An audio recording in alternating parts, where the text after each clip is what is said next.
Now, hey, welcome everybody to the show. Sorry for that, the long introduction. We were getting things set up. It's me and Bilal tonight. Hello guys, how you doing? And, we have interesting, Well, the video was suggested by Frank. We were hoping yes. to have Frank would be on, but he had some other plans that he needed to do. Mm-hmm. So we're gonna go without Frank, unfortunately. I mean, I know he would be a better co-host than. No, I'm joking. You Uh, asshole. but anywho, we're just gonna go with the whole video. We're gonna talk about Discussion, The Devil You Know, which was a Vice documentary in 2019, I believe. And it's 6 hours long. We chopped at that. We just jumped by, grabbed clips. We've grabbed blog posts. We grabbed the actual warrant from 2014. And we also grabbed a lot of other things. So that's the start. Pazuzu Algarad, A Tale of Murder, Satanism, and Fantastic Police Work. I'm assuming the Fantastic Police Work was the sarcastic part of that, because if anything, there was no Fantastic Police Work that was done here. So, I mean, which you will pretty much see in the beginning. I mean, pretty much the story is about a young man named, originally, let me just grab the article. Originally, his name was John Alexander Lawson. Then eventually he changed his name. But if you just scroll down to the picture, Tony, the blog, it will actually Mm-hmm. show his early childhood picture. And you'll notice that he looks a lot normal. And you'll notice that later on, you will see a drastic change to the point where you will see pictures of him file down teeth, dreadlocks, and he does not shower for a year, and he is into a combination of Sumerian moon worship and left-hand path Satanism. I think the Satanism, if I remember, I gotta pull out my favorites because I'm professional and all that. It's pretty much, it's called, the type he was doing was theistic Satanism, I believe. And it's considered like the left-hand path of Satanism. Like, it's even considered most evil path you could think of when it comes to that. But pretty much he would just combine these. So we're going to go through this documentary. We're going to discuss point by point. We're going to have clips from the documentary, and hopefully we can answer questions if there are in the chat. Obviously. Hi, Karmic. Hi, Karmic. So the first thing I'd like to discuss, let's go with the actual early, let's show the video of the early childhood, and then, if they miss anything, I'll read the block a little bit with the advice clip. I'm looking for the video for the early childhood. It's called Pazuzu's Childhood, The Devil You Know. It's on the top. Okay, sorry. I apologize, y'all. It doesn't look like it's synced up on my end, but hopefully it's synced up on your end with the delay. It happens. Things happen. As long as the lips don't move, we don't have issues with the lips, hopefully. But anyway, when you're ready, we'll play it and we'll stop it. So this is the beginning. This is the childhood. This is what Pazuzu looked like as a kid. And thank you, Karmic. Sorry, I didn't mean to interrupt you. Oh, it's absolutely fine to interrupt me. It's no big deal. Thank you, Karmic. I like the intro too. It reminds me of American Horror Story, and I'm a die-hard fan of that. The documentaries for 2019. He basically, the events all really started with the downward spiral since 2002, and then 2010 and 2011. So basically all the way up to 2014, when he was eventually, spoiler alert, arrested for having 2 dead bodies buried in his backyard, and that pretty much is the spoiler. We will get into details, but yes. So basically 2002 to 2014, documentary is 2019. I'm not going to spoil what happened in 2015, but it's not good for Mr. Agorod, or Pazuzu. Yeah, he did legally change his name. Yes, he did legally change his name to Pazuzu because he loved, I think he liked the exorcism, and that was one of the reasons he liked it. And also he was schizophrenic, or you'll find out later on. And he basically was in a town of Christians, so he wanted to take the opposite approach to them, besides not bathing, living in a very terrible conditioned house. He liked the shock. Drugs, bad clothes, sex with a lot of people. Oh yeah. And so, pretty much. Even after September 11th, he started wearing Iranian clothes, like turbans, not turbans. He said he was Iraqi. Iraqi, point, and he didn't like leaving his house because he was agoraphobic, and he was collecting Social Security for anxiety disorder. Which right after this video we'll get into how the house looked like, and I can't believe he was agoraphobic, but yet his house looks something like that. I don't know if he was like he said, Islamic demon. A jinn, yeah. I think his name translated. Hi Gonzo. I think his name translated to King of Demons.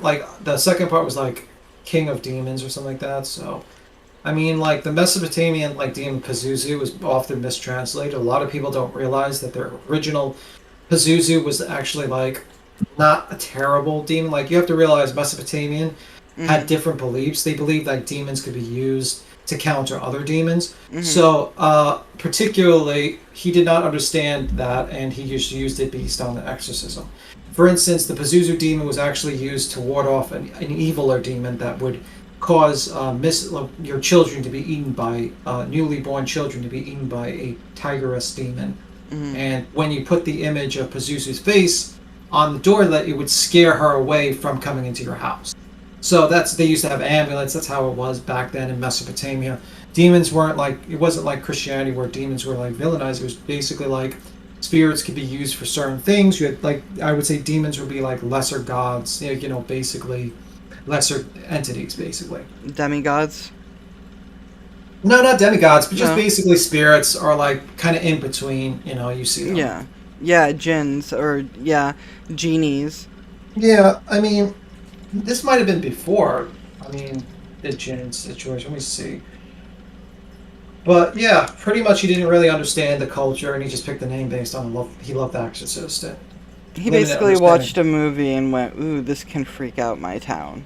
Yeah, and pretty much did a lot of drugs and combined multiple religions to make his own religion. Mm-hmm.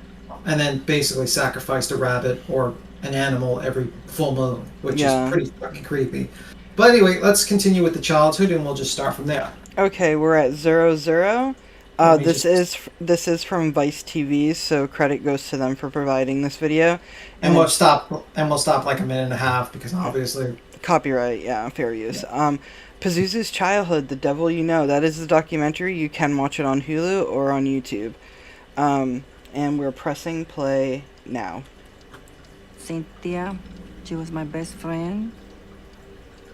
And my son became very best friend with Johnny.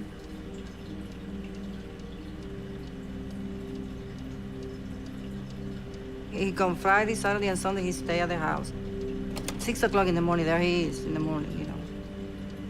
I love that little boy because to me he was very nice. He was a good kid. We will, Carmen. That he does that he wants to be a vampire. You know, he was a vampire in his mind. He was. Let me pause it real quick. When I met Johnny, he was weird. Pause. I just paused it. Karmic, we will, but I don't think there's any videos of them sacrificing animals. It's only what they say. But in the documentary, I didn't see any proof of that. Yeah, other than people saying, yes, it happened, you know. Yeah, there's not going to be animal sacrificing on this stream. I know Tony wants to talk about joining a cult, but our cult would be fun. But there is no gratuitous violence or actual animal being hurt. I was just basically they didn't even show in the whole Vice documentary, which was like 6 hours long, by the way, 6 part, so it was pretty long. So no, there is no animal torture. So no, we wouldn't allow that on this channel. But like, why don't I go back to the football image? I know we're going back. Go back to when he's a football player, like at 24 seconds. I got it at 21. There we go. Yeah, okay, 21. Yeah. And then just compare to what he looks like before he went to jail. If you can grab a photo of that. Like, I guess in the blog thing. You can just scroll down to the blog. Yeah, this is a photo of him as a teenager. Yeah. And that's not him. That's when he's a teenager, again, if you scroll this down. This is him right here. He has tattoo Satan on him. He's wearing a Taliban outfit for shock value. Show the dreadlocks. Show the dreadlocks. One. This one right here. I know it's really hard to see. Let me zoom in. It's a small picture. That's him when he was in his 30s. You can see there is a gigantic change. Also his teeth was filed. Basically, the story goes that he was on meth when he filed his. He was using. Yeah. So, there was a gigantic change. He also did not believe in taking showers at least once a year because he believed that the odor would keep him safe from sickness. Mm-hmm. So he was not all there in the head, unfortunately. And, I mean, normally I get very angry at murderers and killers, but, I mean, like, if a guy's being crazy, how can you get too bad at him, Hey, Grandma Sherry. More like Gruffnut. Yeah. He would put metal in it. He didn't take care of his dreads. He did not take care of them. Because there's clean dreads, then there's this. Yeah, and also he would put metal in it, and his teeth were filed. He said he did it because he was on meth, and also later on he says, well, it would allow me to eat. I'm not going to say it, but when he was doing stuff with the bunnies, basically, his moonlight strolls, I'm not going to say it. Yeah. So basically that was the situation. So that's such a huge change. So I guess we can go back to the video. I just wanted to compare the two. And we can just go to 30 seconds, and then we'll start from there, 30 seconds, on the Pazuzu's Childhood. Okay, we're at 30 seconds, and we will press play now. vampire, he was a vampire. In his mind, he was. And I met Johnny, he was weird. He wore this big cape, black cape with his teeth. He was so little and so tiny, he was very skinny. And he loved the movies, like he watches Jason, Freddy Krueger, the vampire movie. He was all those people. Sometimes he does things that it was kind of out of place. When Johnny was probably 8 years old, Johnny was very abusive, of her. He hit her and stuff like that. So she put her in a mental hospital. And me and her went to see Johnny, and my heart broke because I said, that little boy, he didn't need to be there. The one that needs to be there is the woman, the mama. Oh. She The mom drinks a did lot seem for out of it. once, and she Yeah. go with all these guys. I mean, she left Johnny behind, and there she goes. Johnny see all that stuff, and the little kid, get in his mind, like, when my mom about to do that? Nobody knows what the little boy went through. When you get these bulldogs that they're mean, what the reason they're mean? Because you just hit him, the dog, so they have to be mean too. It's sad.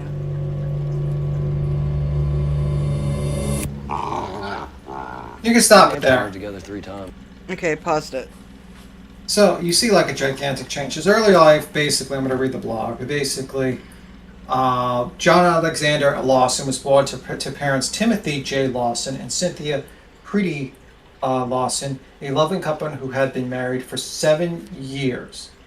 He was active, energetic, fiery, ambitious, and unafraid to take what he wanted. He enjoyed being the center of attention and persuasive with his friends and entertaining crowds as he pleased.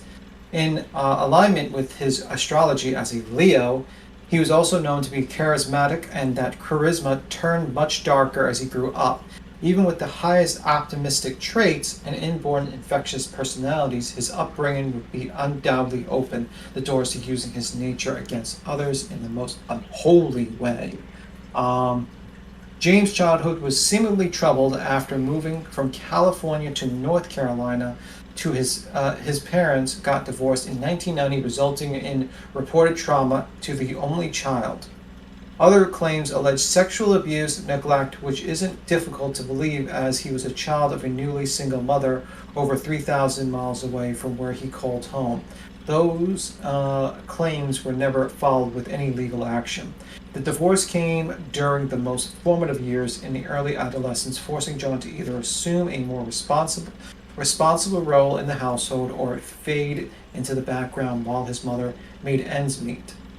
Either way, creating an unhealthy relationship in which he was both the prime focus and the heaviest burden to his mother. Their relationship became increasingly complex as John grew into adulthood. After the divorce, Timothy John's father returned to his native state of California, and within a few years, Cynthia remarried. According to the marriage certificate, Cynthia married a man by the name of John Larry James in Cook County, Tennessee, where they reported their home address at the infamous 2749 Nob Hill Drive, Winston-Salem, North Carolina. The three lived in a decently sized home, which at one point was equipped with an in-ground pool, boasted a homey, dark wood paneling. Kind of reminds me of another individual who has wood paneling, complimentary of a decade in which the home was purchased. In addition to the alleged traumas of early childhood, feeling of abandonment and challenges that come with a new step-parents and strained relationship, especially in children's household. This was the recipe for disaster, and disaster it became. Now, the situation also, I actually think there is a situation of kind of a, I think that if we play a little bit more, it might have that, or there was another part of the Vice documentary that talked about the next door neighbor that would sometimes pick him up and drive him home, and he would smell of, how she put it, turds. Basically, Wood paneling, grandma. yeah, I'm thinking of a certain and other individual has wood paneling in the back. So I think like he might have been kind of forgotten in the house. Like the mother basically let him do whatever he wanted, and she couldn't afford the actual mental treatment that he needed, because he, later on in the actual, when he was admitted, I believe in 2010, for, I think, for criminal activity, not to spoil it for people, basically he had schizophrenia and some other situations.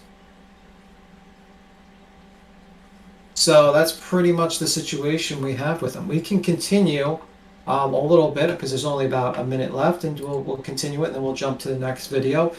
But yeah, that was pretty much a sad situation of his early childhood. Let's continue. We are at 2 minutes and 1 second, and we are pressing play now.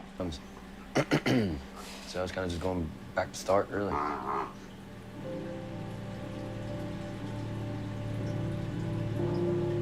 We both see our ups and downs at different points, I mean, these guys are more family to me than some of my actual family, really. Mm-hmm. Most definitely. I'm Antoine Hardy, brother of Matt Flowers. Almost married his sister. Have a kid with her, and he and I go back like car seats. I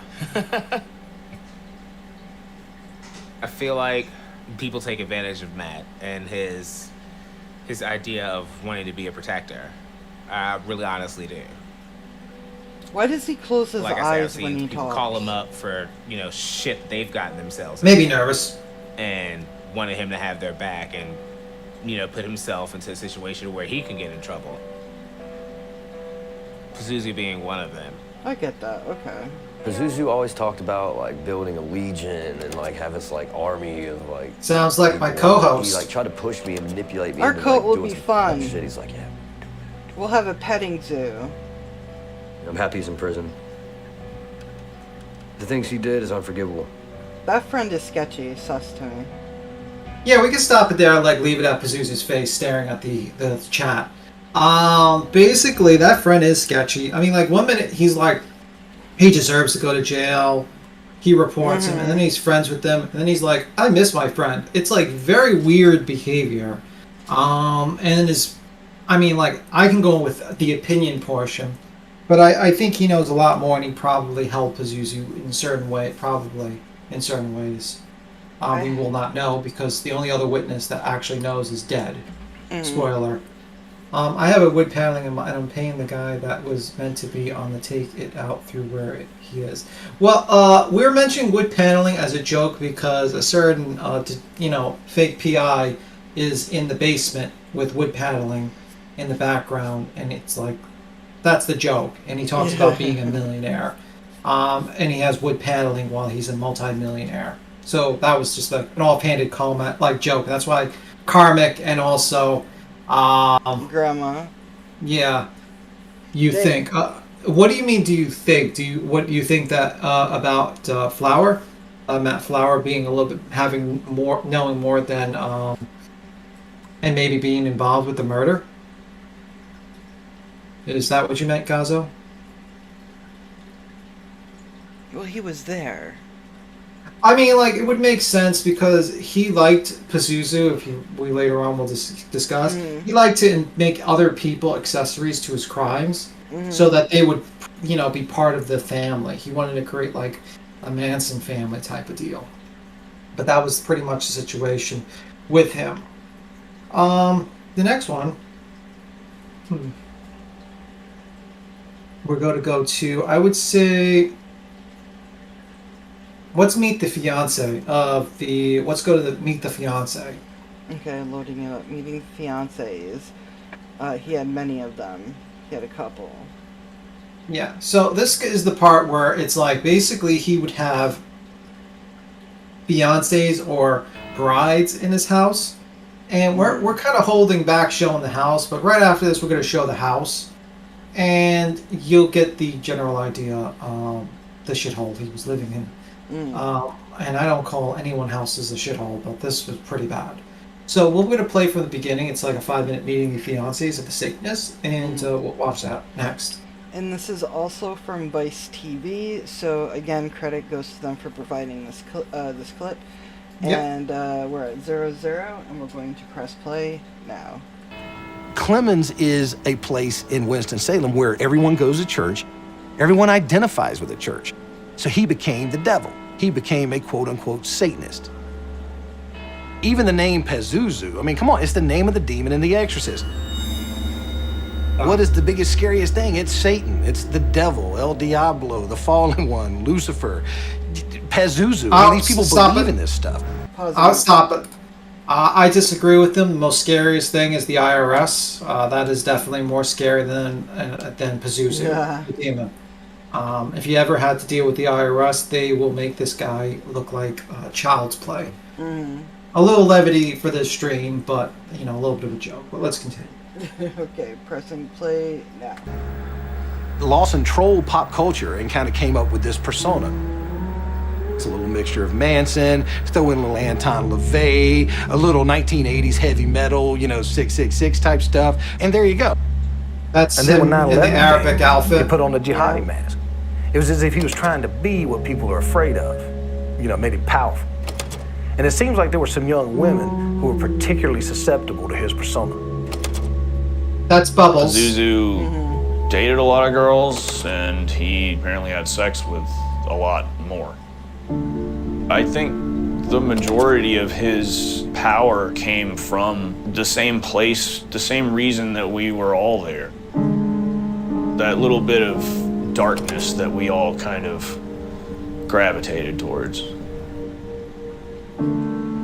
All of his women are very young, and a lot of them are going through terrible times. Amber Birch is the best example. Yeah, also known as Bubbles. Here's a girl who's just out of high school. She hooks up with Pazuzu, and a few short months later, she's helping him dispose of a body. But why? What was it about Pazuzu that these women would sacrifice their futures for him? When I first met Pazuzu, he told me that he was the gatekeeper of hell. He had this thing called fiancés. He had several women followers, Dixie, Crystal, Amber, and he called them his fiancés. That term has always stuck with me, fiancés. Yeah, he did ruin the a sense lot of of power. lives. Yeah, he did. Power of He fear. ruined a lot of lives. That's where I think Pazuzu derived most of his power from. Pazuzu would tell me all these crazy stories about, hurting and maiming people. I'd look at him and just be like, okay, buddy, sure you did. You sure do. You can stop it now. I drove. And maiming Oh, people. shit. Press pause. Sorry. Did you stop it? Yes, I did. Yeah. A little tip. Apparently, on his arm tattoo, he misspelled villains. Yeah, he did. Villain. So it kind of shows either the tattoo artist didn't like him or he didn't know how to spell villain. Gonzo, Frank's not going to be here tonight, but we are in the lobby, in the guest lobby, so if he does make it on here, he can jump in at any time. Yeah, unfortunately, he had something else that had to be done, so it's unfortunate. I was hoping they would jump on, but, I Next can't time. Next Yeah. time. Yeah, it was Yeah. it's almost up to par to what Charles Manson did, because Charles Manson, he had many quote-unquote wives in his cult, and he also took advantage of, during that time, kids that were misfits, teenagers that were getting kicked out of the house, or that, had no place to go, homeless, teens and stuff like that. And that's exactly what, Pazuzu was doing the exact same thing, just taking, broken kids and giving them a family. And Yeah, you have to imagine this is a small town Christian community. There's no real jobs for young people. A lot of people are bored. They want to actually, they have nothing to do, so they're on drugs. They don't have a lot of money, so they can do anything they want in this house. They can pee on the floor. They can, drink blood. We're not going to show that, but that was what was claimed. They can just drink and do drugs and hang out and sleep there. And it became basically, it did kind of become like the gates of hell, because basically you could do almost anything there, including murder, apparently. So this was one of the individuals that went there and used to, go there. And I know documentaries too, just like that Tiger King, everybody asks, why did you have your shirt off? Well, the producer told me to. So sometimes you gotta blame it on the edit. Sometimes the producers want to exaggerate things, so they Yeah. probably saw his tattoos and were like, take your shirt off for this interview. Probably. I mean, that's how it is. I mean, they sometimes cut things to make things more dramatic. Yeah. But I just want to give you a perspective of the guy, and then we will go to the first victim of the murder, like of his murders, that he only got 5 years probation for killing a person. Do you want to show the house first, or do you want to do the? What do you guys want to do? You want to see the inside of the house first, or do you want to actually go to his first victim? You can decide, guys. If you want to just the first person that says something in the chat. If not, I'll just flip a coin. Because believe me, the house would definitely paint a picture of what happened. Yeah, he is crazy. He is mad. He's crazy. Yeah, it's definitely a crazy guy. This guy is. Definitely. But anywho. Yeah, he is. But the thing is, though, doctors were aware. It's not like he didn't go to doctors and therapists. House. People okay. want. Hey, they want to do Jasmine. that. Hi, Jasmine. So we're gonna go to the house. I would suggest. It's pretty nasty. The house. Let's just be one. Yeah. This is the first video. See what happened was eventually what happened was. Matt Flower eventually came up to the cops again and reported about Barry's being buried, and he said that he was in the army, and they actually took it seriously this time for some reason. No matter how many times people have been reporting that there's been criminal activities, they've been ignoring this house. So eventually, what happened was they actually got a 2014 warrant on the information. We can read the warrant after the video. And this is the first video footage of them going in the house. So we're going to play it from the beginning. It's 9 minutes long. We're going to stop in between, or And well, it's from Fox 8. It's from the news channel, so we don't have to stop it as much because it's news. So therefore, it falls under fair use to replay. But yeah, this will paint a picture of how they lived before, the murders took place, and now you're gonna have a graphic image of, oh, this is the environment that they were living in before they started killing people. We are at 00 seconds. Again, Fox 8 News, credit goes to them. This is the body cam footage, I'm gonna say. Yeah, the body cam footage. Yes, so, I do have, do I have captions on? No captions on this, so, 00, and we're pressing play now.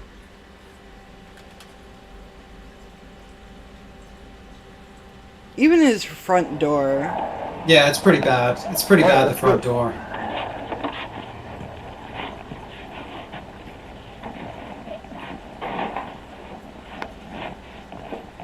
Like, and mind the whole you, place. His mother lived here too. Yeah, his mom's room was perfectly clean, but she would just come out once in a while.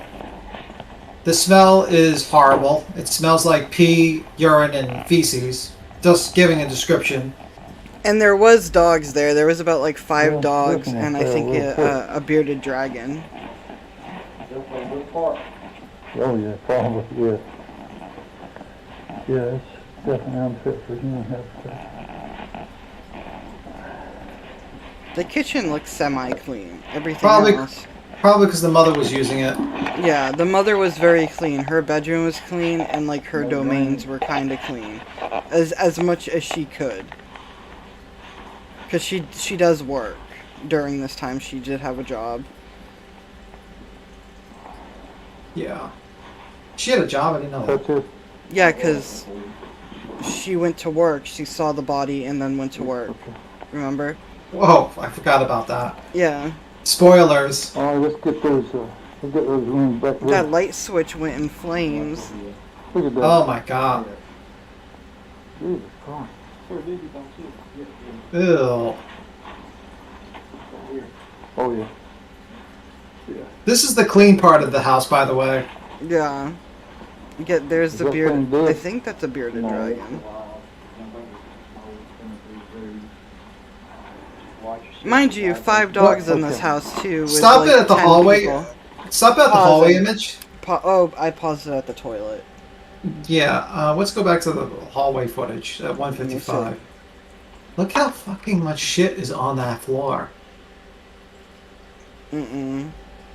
That's just crazy. I couldn't. I couldn't. I live in a much smaller house than them, and that would give me anxiety. That's just too much. Yeah, the It's- house looks like something a hoarder or someone who's just like, it's really bad. Like, really, really bad. And remind you, people, this was actually dirtier, apparently. Like, apparently there was a friend who actually replaced the carpets after, suspiciously one day where one guy disappeared, if you can guess. And they replaced it with wood floor.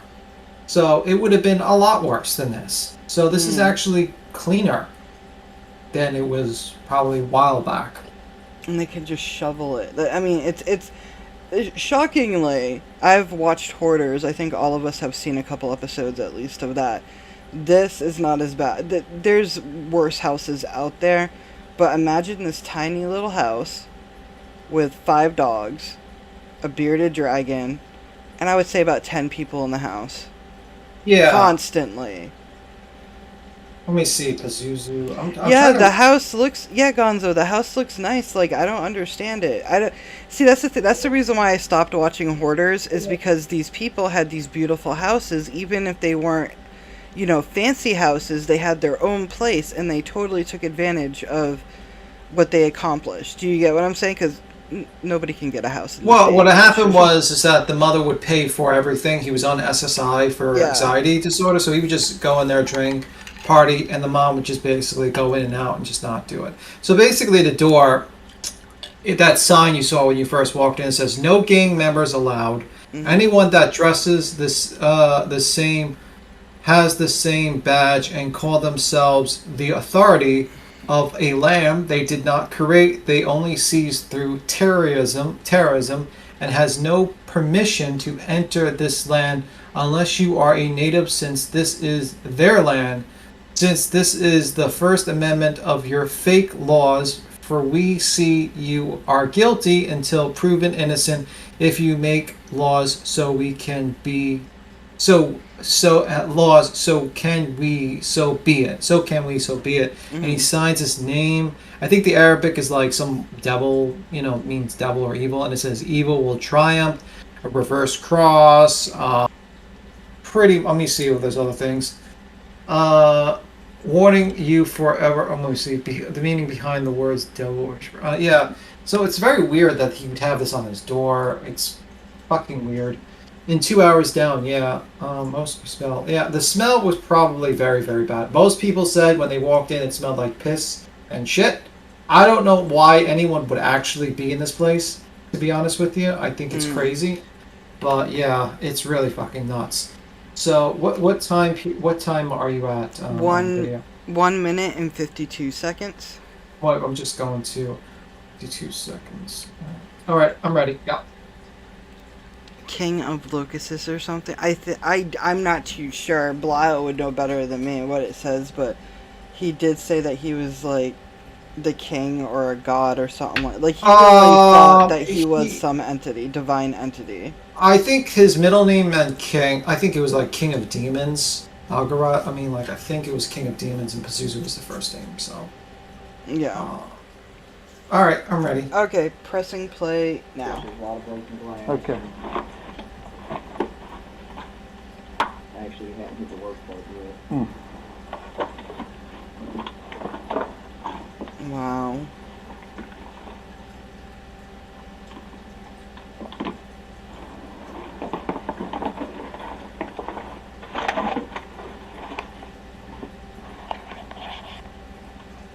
That room, I don't know if that's paint or they burnt it up. They burnt it up, okay. Don't believe any of my hoarding cases will match for this one. This is the cleanest room in the house. Yeah, this is the mother's room.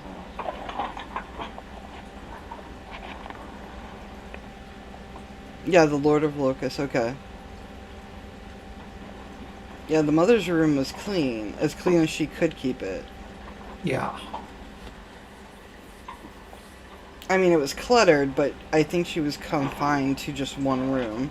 Because remember Pazuzu, used to hit his mom. That's why he was put into a mental institution the first time. So she did have some type of fear. That one, yeah, I got it good. This is not a place for humans or animals to live in. Yeah, there's also dead corpses of like dead animals under this rubble, by the way.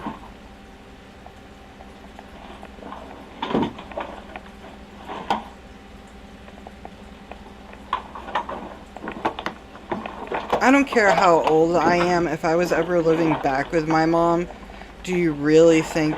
No, my mom would whip my ass if I tried to write on the doors or do any of this. Your mom would beat you. Oh yeah, with a wooden spoon. No regrets. Doesn't matter how old I am. You just don't disrespect a house, because not a lot of people have houses or a home. There's, why take advantage? Yeah.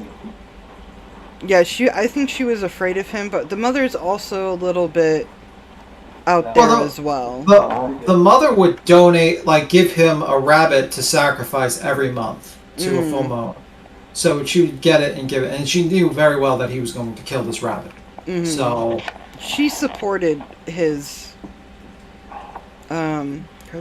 He guilted her daily about his childhood. Yeah, and honestly, his childhood wasn't that bad.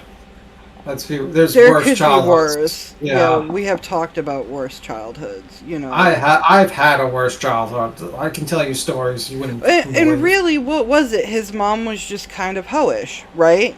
That was it, right? No, I mean, I think that's what he was claiming, but basically, I guess that she wasn't giving him attention. The mother wasn't providing him attention. This is like basically he claims that he had dead bodies under it, and he would put cat litter and bleach on it. But then later on, he buried it in the backyard. So it probably smells of death and decay and cat litter and bleach. See, they even have a backyard. These people are crazy. I live in a city. We don't even have a backyard. We have a little patch of grass. That's the pile over there in the corner, like when you see like the actual corner with all the junk right in the basement. there. They even had a pool. Yeah. One was here, one was up there. That's just horrible. And you said that they tore this house down? Yeah, Wells Fargo foreclosed on it and tore it down. The neighbors actually were celebrating in the yard. Good. Actually had a party. They normally do that when there's a big giant tragedy in a house. Like, you remember the Cleveland girls? Sadly, those 3 girls were kidnapped for 10 to 11 years. They knocked the fuck out of that house, and people were cheering up a storm. I think a lot of people leaving bodies in the house. Well, the interesting thing is that originally there was an actual attempt to, because there was a discussion of him having other dead bodies, and they had a cadaver dog came by here. I think it was like 2010, and they basically didn't find jack shit. Let me just see. I would say that they would have to use more than a dog. Did they have ground equipment to look for disturbances in the soil and Yeah. They could have done that. I mean, we all learned from the Poltergeist movie. You do not, they moved the graves, but they didn't move the bodies. Well, coming from the house. That smell. Yeah, it's coming from the house. Living bodies in the house. Yeah. I would think the dogs would get confused with the stench of the house and dead bodies because it smells the same. I feel very badly for those dogs. I'll be right back. Poor thing. Oh, those poor puppies. Even the dogs he had. Those poor animals. And the mother, she ain't right in the head. Yeah, the mother's nuts. If she lived in there. And wait a second. This isn't. Where is this right now? I keep getting the location confused. 1 moment. Stop the video for a moment. Pausing it. I keep wanting to say Alabama, but I know it's not Alabama. It's North Carolina. It's 2749 Nob Hill Drive, Winston-Salem. Amanda Berry's case. The Amanda Berry and McKnight. Yeah.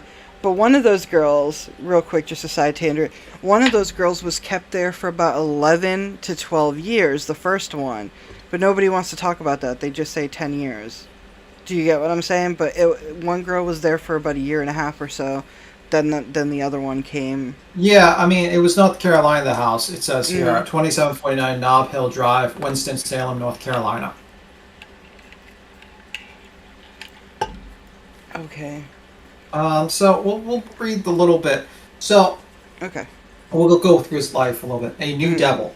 Sometimes in the mid-1990s, John begins going to the name, by the name Paz or Diablo, possibly a revolution against the use of the name in the romantic context within the home as association with the Bible and banal commonality that accompanies the name we literally use in society to denote the nameless John Doe. He was desperate for an escape from the trauma which led directly into the first phase of his evolution. The name Pazuzu was selected because of the association with legendary Mesopotamian king demon, the demon of wind, antithesis to Archangel Raphael, and mostly notably known in pop culture as the demon that possessed the girl in Regent McNeil, the movie The Exorcist. His name was legally changed from John Alexander Lawson to Pazuzu Allah Algarad. I'm going to post it in the chat because I cannot say Alaya, the name, because I am not a professional. But anyway, that's the Algrad in name of the 2002. full name. Paz became heavily wait, involved wait, with wait, drugs hold on. and dropped out of West Forsyth County High School. What's up? Along with his newfound interest in What's up? substance abuse, Hold on. he became obsessed with horror movies and heavy metal music. Disclaimer: interest in heavy metal music, the occult, or horror movies does not Well, while create a he's checking murderer on him, or I'll just Satanist of continue any reading the kind. article. Paz became heavily involved with drugs and dropped out of the West Forsyth County High School. Along with his newfound interest in substance abuse, he became obsessed with horror movies and heavy metal music. Interest in heavy metal music, the occult, or horror movies does not create murderers and Satanists of any kind. That's No, the it does disclaimer. not. Yeah. He wanted, and the thing is, the article says that he wanted to be a bad guy. They all thought it was his phase of his life. He looked a lot more normal with his age. You could see photos of Pazuzu when he was like Amber Birch, when they were like younger. He would probably the house was a lot cleaner. There was no garbage anywhere. There wasn't filth anywhere. And basically, he was, just basically into rock and roll and drugs and just kind of hanging out. Pretty much. And then he became interested in Satanism. So Paz became interested in the occult and Satanism and began his satanic-themed tattoos all over his body, some of which included Satan on his forearm, the number 666, and the black dragon, which is interesting. I always found it interesting. People always say 666 is the number of the beast, but I remember I saw a documentary that talked about that was actually like a numeral that was actually referring to Nero, because a lot of Christians believe Nero was like evil, so I think that was like the numbers associated with Nero, but I could be wrong. That's my thought process on that. In addition to animal sacrifice, Paz and his friends partook in multiple bloodletting in nearby graveyard, attempting to follow ritual black magic, as written by another of the idol, Aleister Crowley. Diving deeper into the occult, Paz decided Satanism, as written by Anton LaVey in the Satanic Bible, was not hardcore enough for him and his belief. The system evolved into theistic Satanism. Yeah, this is not what Aton LaVey. Yeah, I mean, so basically, what it would be like, the branches of theistic Satanism. Theistic Satanism has no central organization. There are many different branches working independently of each other. Some of these groups address their deity as Satan, while others have alternative name for him. These groups include the Church of Azazel, the Ordo Flamers Serpents, the First Church of Satan, not confused with the LaVey's atheistic Church of Satan, and Joy of Satan Ministries. Theology between the groups can vary widely. Some take atheistic approach to LaVey's antheistic writings, while others are influenced by the writing of Michael Aquino, founder of the Temple of the Set, which previously identified itself as a satanic, but no longer does. Set as in the old Egyptian god. Theology between the groups can vary widely. Some take a theistic approach to LaVey's. I read that. In the pantheistic Satanism, there is a belief in God as the universe itself, and Satan is seen as a personification of the all. The group builds off and uses the Satan as a representation of the cosmic, and the first church of Satan is the pantheistic and polytheistic Satan and reversed. Reverses Satan as one of the number of gods, and many of which come from non-Arabic Abrahamic culture. The church is Ezel's example. The left-hand path is Satanist, as well as Satanian, I'm butchering this, and Luciferian consider their practices to be part of the left-hand path. By this, they mean that there is a focus on the self rather than the religious authority. In contrast, the religion from Christianity to Wicca are considered to follow the right-hand path. It is important to note that the right and left-hand path terminology can be used in varying derogatory ways. The bias is not limited to one side or the other. So basically, left-hand path is like someone kicks you in the kneecap and you place a curse on them. You know, that's pretty much. And the other path is basically like you don't place curses on people, but you don't really attack people type of deal. That's how you would think about it. So he combined that belief and a Mesopotamian, like an old Mesopotamian belief where it was like, Hey, Queen Bee. Hey, Queen Bee. So that was the thought process. He would just combine them, and I think he probably did a lot of drugs when he combined these two ideas, and he came up with this one because he got a lot of things wrong. Hi, Queen Bee. Hi, guys.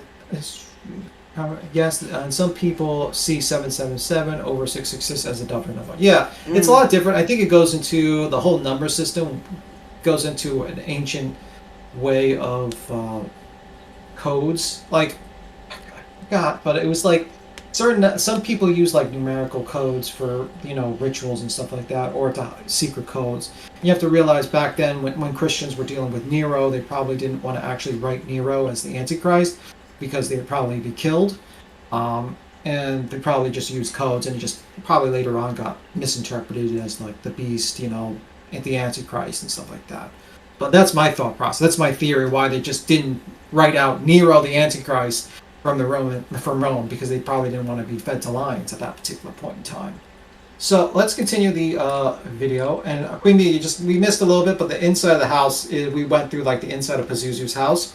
And if you missed it a little bit, basically this guy was a kind of a Satanist, kind of a pagan, kind of a shaman, who basically lived in filth and had a cult of people, and he murdered one person accessory to 2 murders. And he had 2 people actually buried in his backyard. And he would saw off he'd make edge teeth, he had like, and the documentary is called the Devil You Know, and we're just discussing that. So I don't think, is there any other image that is shown? It just shows the outside of the house again, right? The continued video, Tony? Yeah, the video just continues with the outside of the house and the back. Oh yeah. So it's pretty filthy. The house is called First Look Inside the Pazuzu Algarad home. Just here, I'll toss it to you. You know, for people that did miss the black part. That is the part you can see, if you want to talk about it. And basically, you got to imagine that Pazuzu was living in a Christian town, and he just wanted to do everything just the opposite of them. My guess, rebellion, but it is what it is. That's what I think. Then we will go to, I guess we can go to, let's go to his first victim. His first victim would be in the Devil You Know part 2 of 5. And you want to go to, I would say, 12 minutes and 30 seconds of it.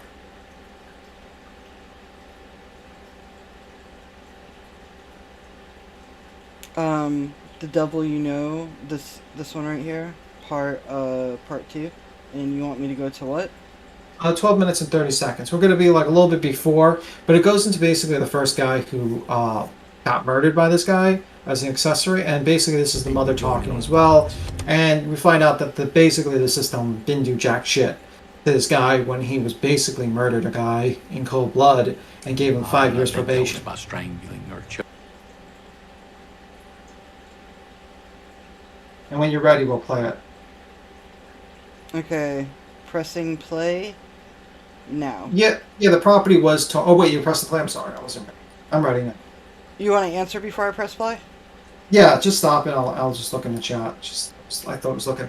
The house was destroyed because of the crimes, not because they foreclosed. The homeowner wanted the house back. Oh. I think that also the house was a complete... They actually said to them, like, you have to clean up this house before we tear it down. And I think she complied. She did comply? No, she did not comply. And would you want to live in a house where someone held hostages and killed? No. Yeah, I agree with Gonzo. I would not want to live in a house, especially that house. I think I would never want. I mean, I don't care if the whole house was renovated and they literally tore everything down to the studs. I would not want to live in this house. I would not. I wouldn't even buy this house for $1. If you would give me the house for free, I would not buy. I would not take it. To be fair, too, there are some weird people out there that buy these houses, just like, the Tate Mansion. There are some people out there that just buy it. There's very, very weird people in this world, and that would be definitely one of them. I would not even touch this house because it's nasty, and also there's I don't know. I wouldn't want to live in a murder house. It's really nice and clean by professionals that do that sort of thing. Not that but yeah, I get it. Yeah. But I mean, you would have. I mean, I don't know about you, but you get that itch. I mean, if I knew this house was that dirty, and then even if I knew it was torn to studs, and then also there's dead bodies that were basically chopped up in this house. I mean.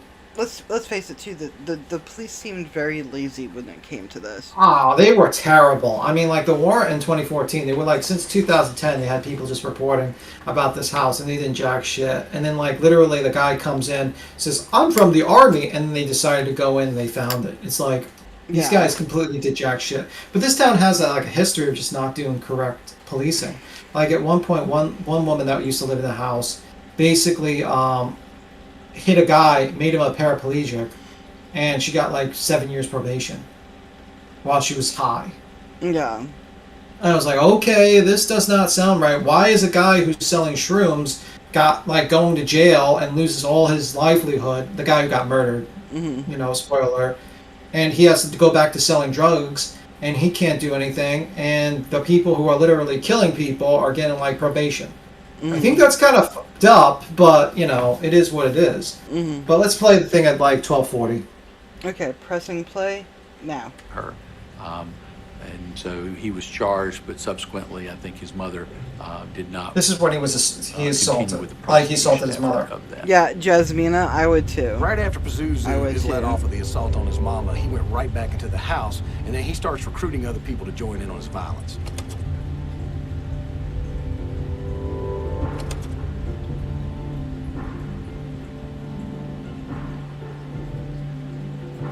Not until 2019, 8 months after the failed search of the house, Pazuzu and Claire Rizzi are arrested. I do not believe it was an accident. He was chosen to be killed that night.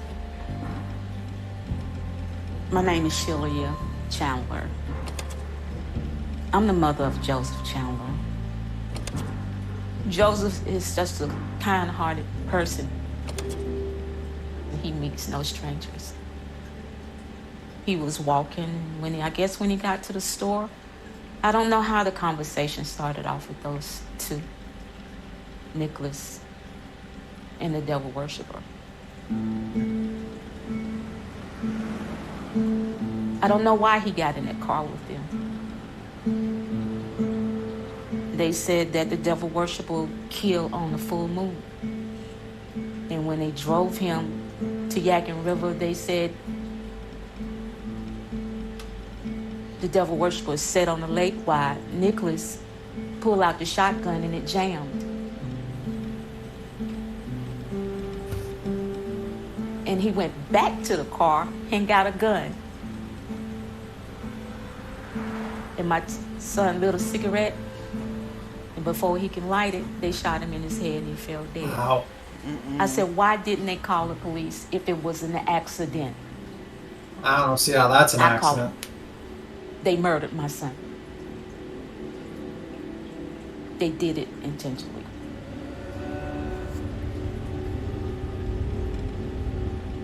Stop it for a Just moment. don't understand. Pressing pause. Like, how do you get like 5 years probation? Like, this algorithm. I got don't 5 know. years. Yeah, That does not make sense to me. No, well, the justice system either does too much or doesn't do anything at all. You know? So I'm not really surprised at this. There was a guy that was convicted of over 60-something cases of confirmed cases of molestation, torture, and rape of many children. He only got like 12 years. And then served time 6 years. I posted it on the 3.0 page. Yeah, it seems he walked away. Yeah, it seems like serious crimes. You get like a slap on the wrist a lot of times. Oh, but if you deal that pot, if you deal drugs, you're going to jail for 20 years. I mean, like I don't know what the hell's wrong with the system. Like this is clearly a murder. They took this guy out probably somewhere private. Got a gun. The gun jammed. I don't know why the guy didn't bolt upon a shotgun being shot at him, but there's something fishy there. I don't think the story is exact. Yeah, I mean, like, it's obviously they killed this guy and it was murder. And mind you, the other guy, who was a drug dealer, he wasn't like dealing meth or heroin. He was dealing shrooms and cannabis, which both substances are legal in Colorado so far. They're trying to make it legal, shrooms especially, trying to make it legal in other states as well. These substances that one of these men were dealing is almost legal across the board in the country, recreational-wise. Yeah, I mean, and night, Gonzo. You have a good sleep, man. You have a good one, man, and keep safe. Definitely stay away from any person named Pazuzu. I would recommend that highly. No one go near anyone named Pazuzu. Any name that has a Zuzu at the end. Exactly. Pretty much. So we're going to continue the video unless anyone has any questions. Let me just go back to the video. Okay, I'm ready. Let's continue a little bit. Okay. Pressing play now.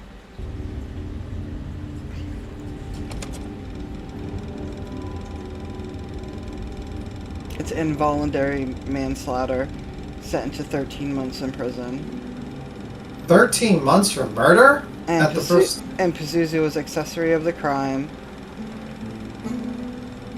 I wanted to go to Pazuzu's plea, but they told me it was not necessary for me to be there. So he was charged with accessory. I said, what? And that was it. We'll give you a transcript, and that's it. The way they kept dragging it on and said, we're not going to have his trial today, his lawyer haven't got here yet, they just kept giving me the runaround. And at the end of it all, they didn't tell me nothing about his trial. They just told me I didn't have to be there. That was it. I was uninvited. Yes, I was. Pazuzu pled. That went by too fast. What does that mean? Is that me? It's just her. What does it mean? Say it to me. Do you hear me? Yes. Could you answer the question, please? It's a Lord's name. What does the law stand for? Oh, that's error for God. You could stop it there. Pressing pause. Now, I mean, like, I don't know how this guy got off with accessory and the other guy got 14 months or something like that. That's fucking crazy. Yeah, because Pazuzu didn't initially kill the guy. It was the other man. Yeah, I agree. He did have Nazi stuff on the top of his ceiling. Oh, yeah, he did. He had anything that would piss people off in his house. That's the thing. His whole life and persona was to shock people. Yeah. So, and also I found it interesting that he knew that his name, if you actually told the translation of his name, would probably piss the judge off or something like that. I'm assuming that's the judge for his plea hearing. So he just like lies, said, oh, it's a Lord's name, and also, oh, you know, that type of deal. That's kind of like he knows what guilt is. But I'm actually surprised. Why did they not like have the mother as a character witness for sentencing? Like some sort of like, you know, have the mother up to testify for the sentencing portion of it. I have no. Again, it seems like, especially in this area in North Carolina, they just do everything half-ass. Yeah, I mean, that was the crazy thing. That they did not let this mother actually testify about it. So let me read. We're going to get to the psychiatric report. Let me pull up the psychiatric report. So the psychiatric report was. You have it, or do you need me to toss it to you again? I'll just read it. I have the search warrant. That's the only one I got. I tossed you a PDF file, but I can read the. I can toss it to you. Just give me a second. I'll do it right now. But basically, we have the psychiatric report. It was released later on to everyone to basically use, just like the warrant. And I'll just read a little bit of it here. I'm going to toss it to Tony, so he has it here. So the psychiatric report was. Sorry, I'm repeating myself. North Carolina Division of Health, State-Operated Health Facilities. It was at 110. Let me see. The date would be 1/4/10. So this is before the 2014 warrant. So this is the first time this was after his psychiatric evaluation for the accessory, and I'm doing quotes, of that young man being killed by him. So let me see what was interesting. Identifying data, basic opinion. A basic opinion. The opinion expressed in the report are based upon interviews of Mr. Agarwal, observation of the ward, behavior, medical, and laboratory studies, blah, blah, blah, blah. Yeah. Okay, let's go to admission status, mental status. Mr. Agarwal was advised of a lack of confidentiality and at the outset of the evaluation, and he indicated understanding of this warning. On admission, he appeared as a cooperative, behaviorally an appropriate white male who appeared his stated age. His hair was long, uncombed, braided into matted plaits, with pieces of metallic wire wound in it as part of the braids. Mr. Agarwal had numerous tattoos on his face, trunk, arms, hands. There was a scar in the shape of an inverted cross on his forehead, as well as a faint scars on both his hands. There was a scar in the shape of cheeks, curving up from the corners of his mouth to the angles of his jaw. As well, Mr. Agarwal had a healing burn injury on his right forearm, which he said represented a brand that was part of my religion. The tips of his teeth showed intentional tampering, and his subsequent admitted that years ago he had attempted to file them to a point. Mr. Agarwal had general poor hygiene with notable body odor, and he admitted that he bathed no more than once a year and had not brushed his teeth in years, because he felt such actions stripped from the body of its defenses in warding off infection and illness. Mr. Agarwal describing his mood as nervous, while his effect appeared quite apprehensive, anxious. His speech was tremulous, but otherwise of normal rate, tone, and volume. His hands shook, and he had difficulty remaining seated, frequently arising to a pace to roam. Psychomotor activity was otherwise within normal limited. No unusual verbal physical mannerism were noted. Mr. Agarwal tended to persevere, or on insisting, perseverate on insisting that he had done nothing wrong and that he did not know why he had been sent here. Otherwise, his thinking was relatively linear, and his goal directed with no evidence of looseness of associations or flight of ideas. He denied symptoms consistent with hallucinations and displayed no behavioral evidence to the contrary. Similarly, although he voiced unusual beliefs, it was not clear whether any of these rose to the level of constituting delusions, and was not sure of the name of the facility, but otherwise Mr. Agarwal was alert, oriented to person, place, time, his memory. Appeared intact in recent and remote events. His intellectual functioning was estimated to be in the average range, but insight and judgment was poor. So that was basically, looks like he's a healthy male.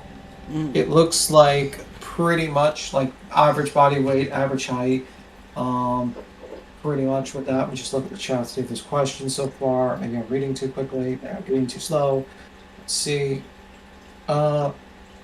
Is he locked up in a psychiatric? No, he's dead. Spoiler alert. When he was arrested and thrown in jail, at the time they didn't have a psychiatric ward. What happened was the psychiatric ward actually closed down, so they actually put him in a jail, and then he proceeded on a day after the full moon to chew up his arm to the point where he bled to death in his cell, even though he attempted it many other times. And eventually, no one actually watched him for suicide watch, so he was able to chew his arm to the point of bleeding to death. Sorry for that grim image, but it's pretty bad. So, and at one point they said it was a tool, but they couldn't find the tool, and they were very sketchy about the way he died. But the consensus is that he probably chewed his arm to the point where he bled to death. The psych eval was done in 2010. See there, it says 10/4/10. So when they took him in first time for the accessory charge, they actually did a psych eval. So they were reading out the psych eval. Well, the shrinks seem to be thinking that he's fine, but let me see. Well, I mean, like, let's jump to examinate. Let's go to laboratory test. Past history. Let's go to evaluation. Okay, I think this is it. Education classes. Okay, so let's go to forensic psychiatric evaluation on page 4 of 9. Education classes, because of learning problems, he had to repeat both the 2nd and 9th grade while he was denied having ever been skipped over any grades at school. At times he got in trouble for skipping class, but he denied other sorts of behavioral problems, such as getting into frequent fights, being verbally disrespectful to teachers, or engaging in vandalism. He stated that he was suspended once while denied having ever been expelled from school.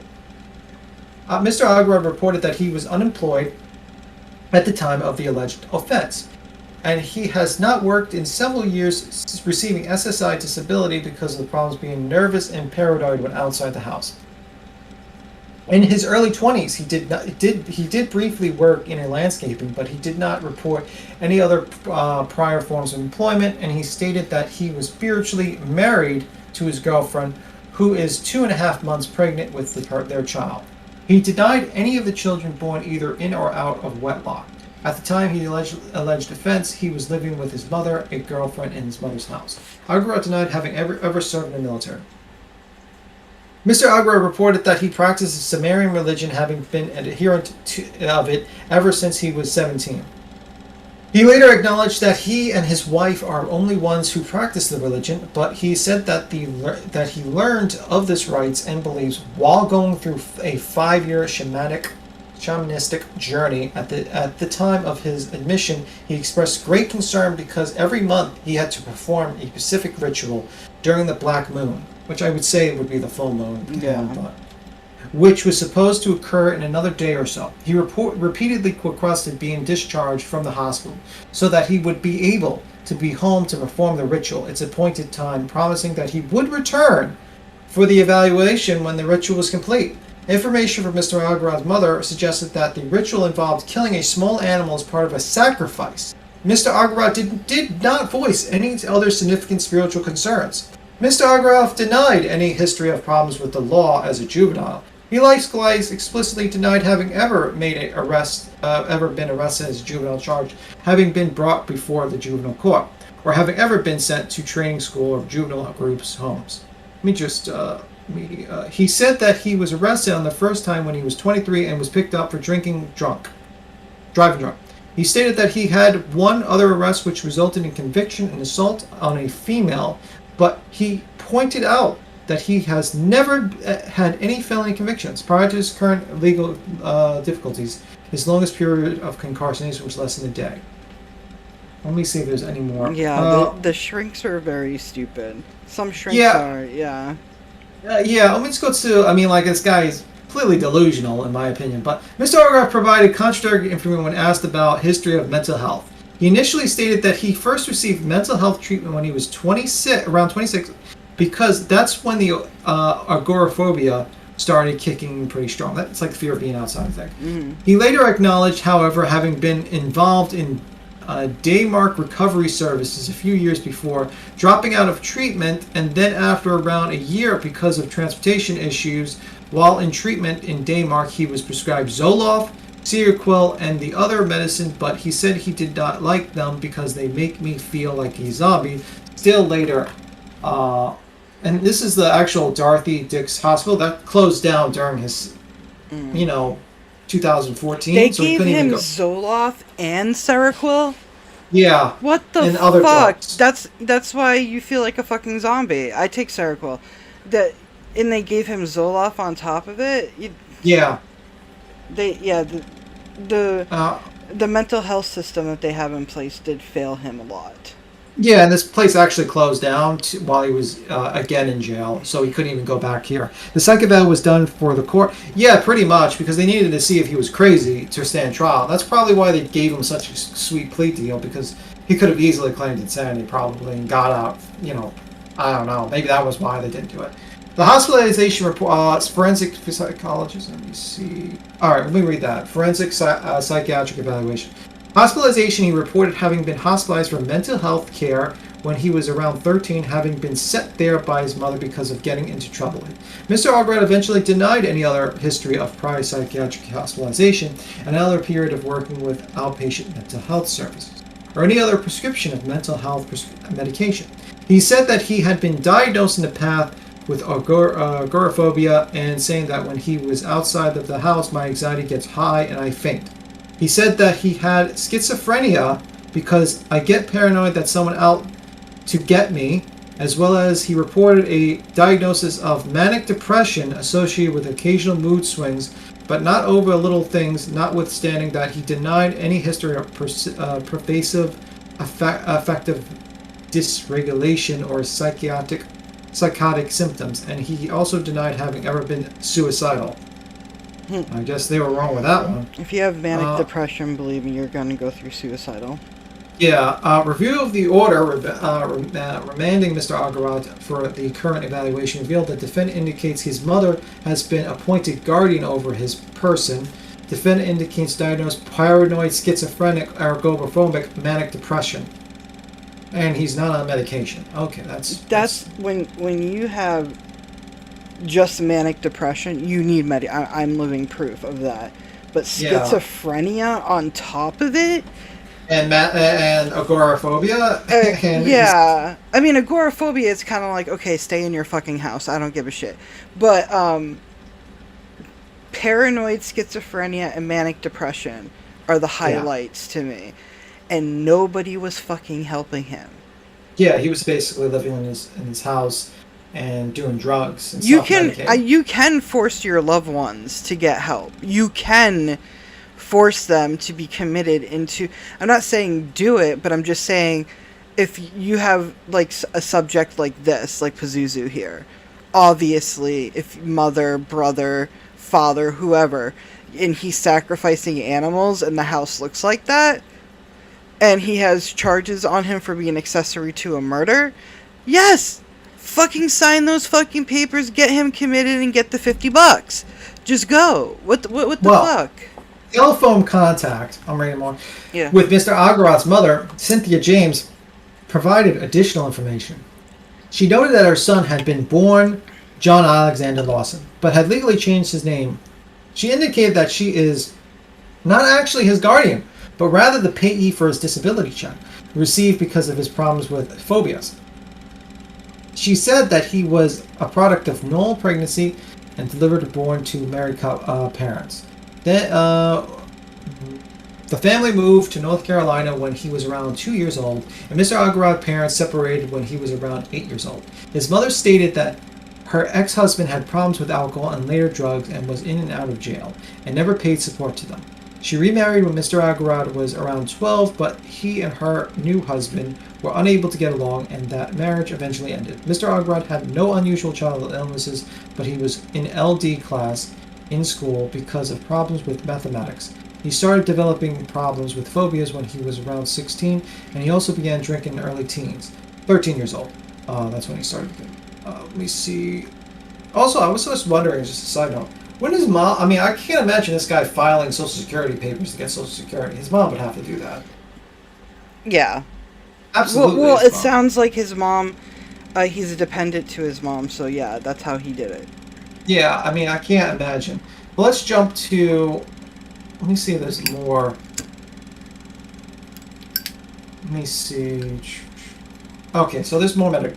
Records were also available for Mr. Daymark Recovery Services. Mr. Arbroath presented there on 02/01/06, complaining of having problems feeling panicky when outside at home. He acknowledged that he used alcohol to calm his nerves, admitting that he had 3 beers prior to coming to the appointment. He said that he dropped out of school when he was 17 because he started feeling uncomfortable in public, and generally preferred to stay home, although he acknowledged drinking a 6-pack of beer 1 to 2 times a week and have been convicted of a DUI in 2003. He denied drug use. He was diagnosed at the time and was seen as in agoraphobia with history of panic disorder, alcohol abuse. He was subsequently seen at least 2 months in a psychiatric clinic, but unfortunately the legality of the handwritten physician note is poor. The legibility of the hand.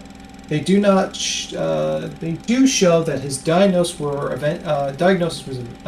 eventually seen as agoraphobia, social phobia, OCD, history of alcohol abuse, cluster B personality traits. He was prescribed Paxil, Sequel, Limcintel, but apparently he showed poor compliance with taking medication. He also consideration was given to possibility of bipolar disorder, and there is no indication that he ever showed symptoms of pervasive affective dysregulation nor psychotic symptoms noted.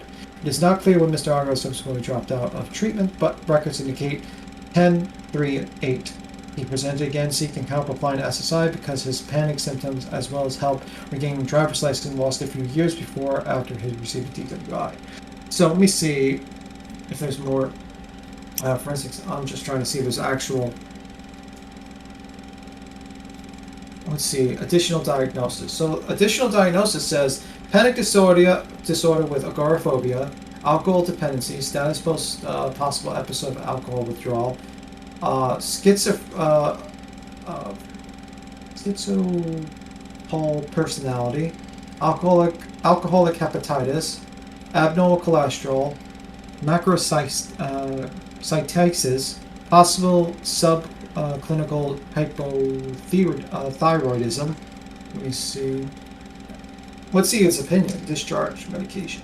He was actually okay. What's his opinion? We agree with the. Let's see what their analysis was. Their analysis opinions.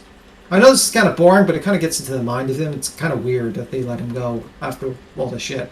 We agree with the previous clinicians that Mr. Agrawal has significant anxiety problems. He's described classic symptoms of agoraphobia, including that whenever he is outside his house, he feels markedly increased anxiety, leading to times actual episodes of panic. As a result of his anxiety, he is tremendously limited in his activities, essentially making himself a prisoner in his own home. Given the clinical presentation, he is felt to meet the criteria for diagnosis of panic disorder with agoraphobia. Associated with, let me see if there's actually more. I'm trying to see what is his actual diagnosis when he got out. Let me see.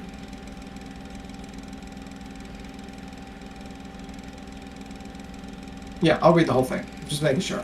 Associated with the agoraphobia, Mr. Agarwal also shows evidence of having significant personality disorder. In the most simple terms, a personality disorder can be seen as a dysfunctional set of habits that a person may have for interacting with, dealing with the world around him. As such, the personality disorder compromises coping mechanisms that often end up working against the person. But because these behaviors reflect well-ingrained practices, the affected person often finds extreme difficult to abandon them or adopt more appropriate ways of dealing with the life stress. For his part, Mr. Agrad shows characteristic features having eccentric beliefs, odd behaviors, unusual perceptual experience, paranoid ideation, excessive social anxiety. As such, he felt to meet the criteria of a diagnosis of schizo. I'm trying to see what the word. Give me one moment, guys. I'm gonna have to underline this word because I'm wondering what the hell that word is.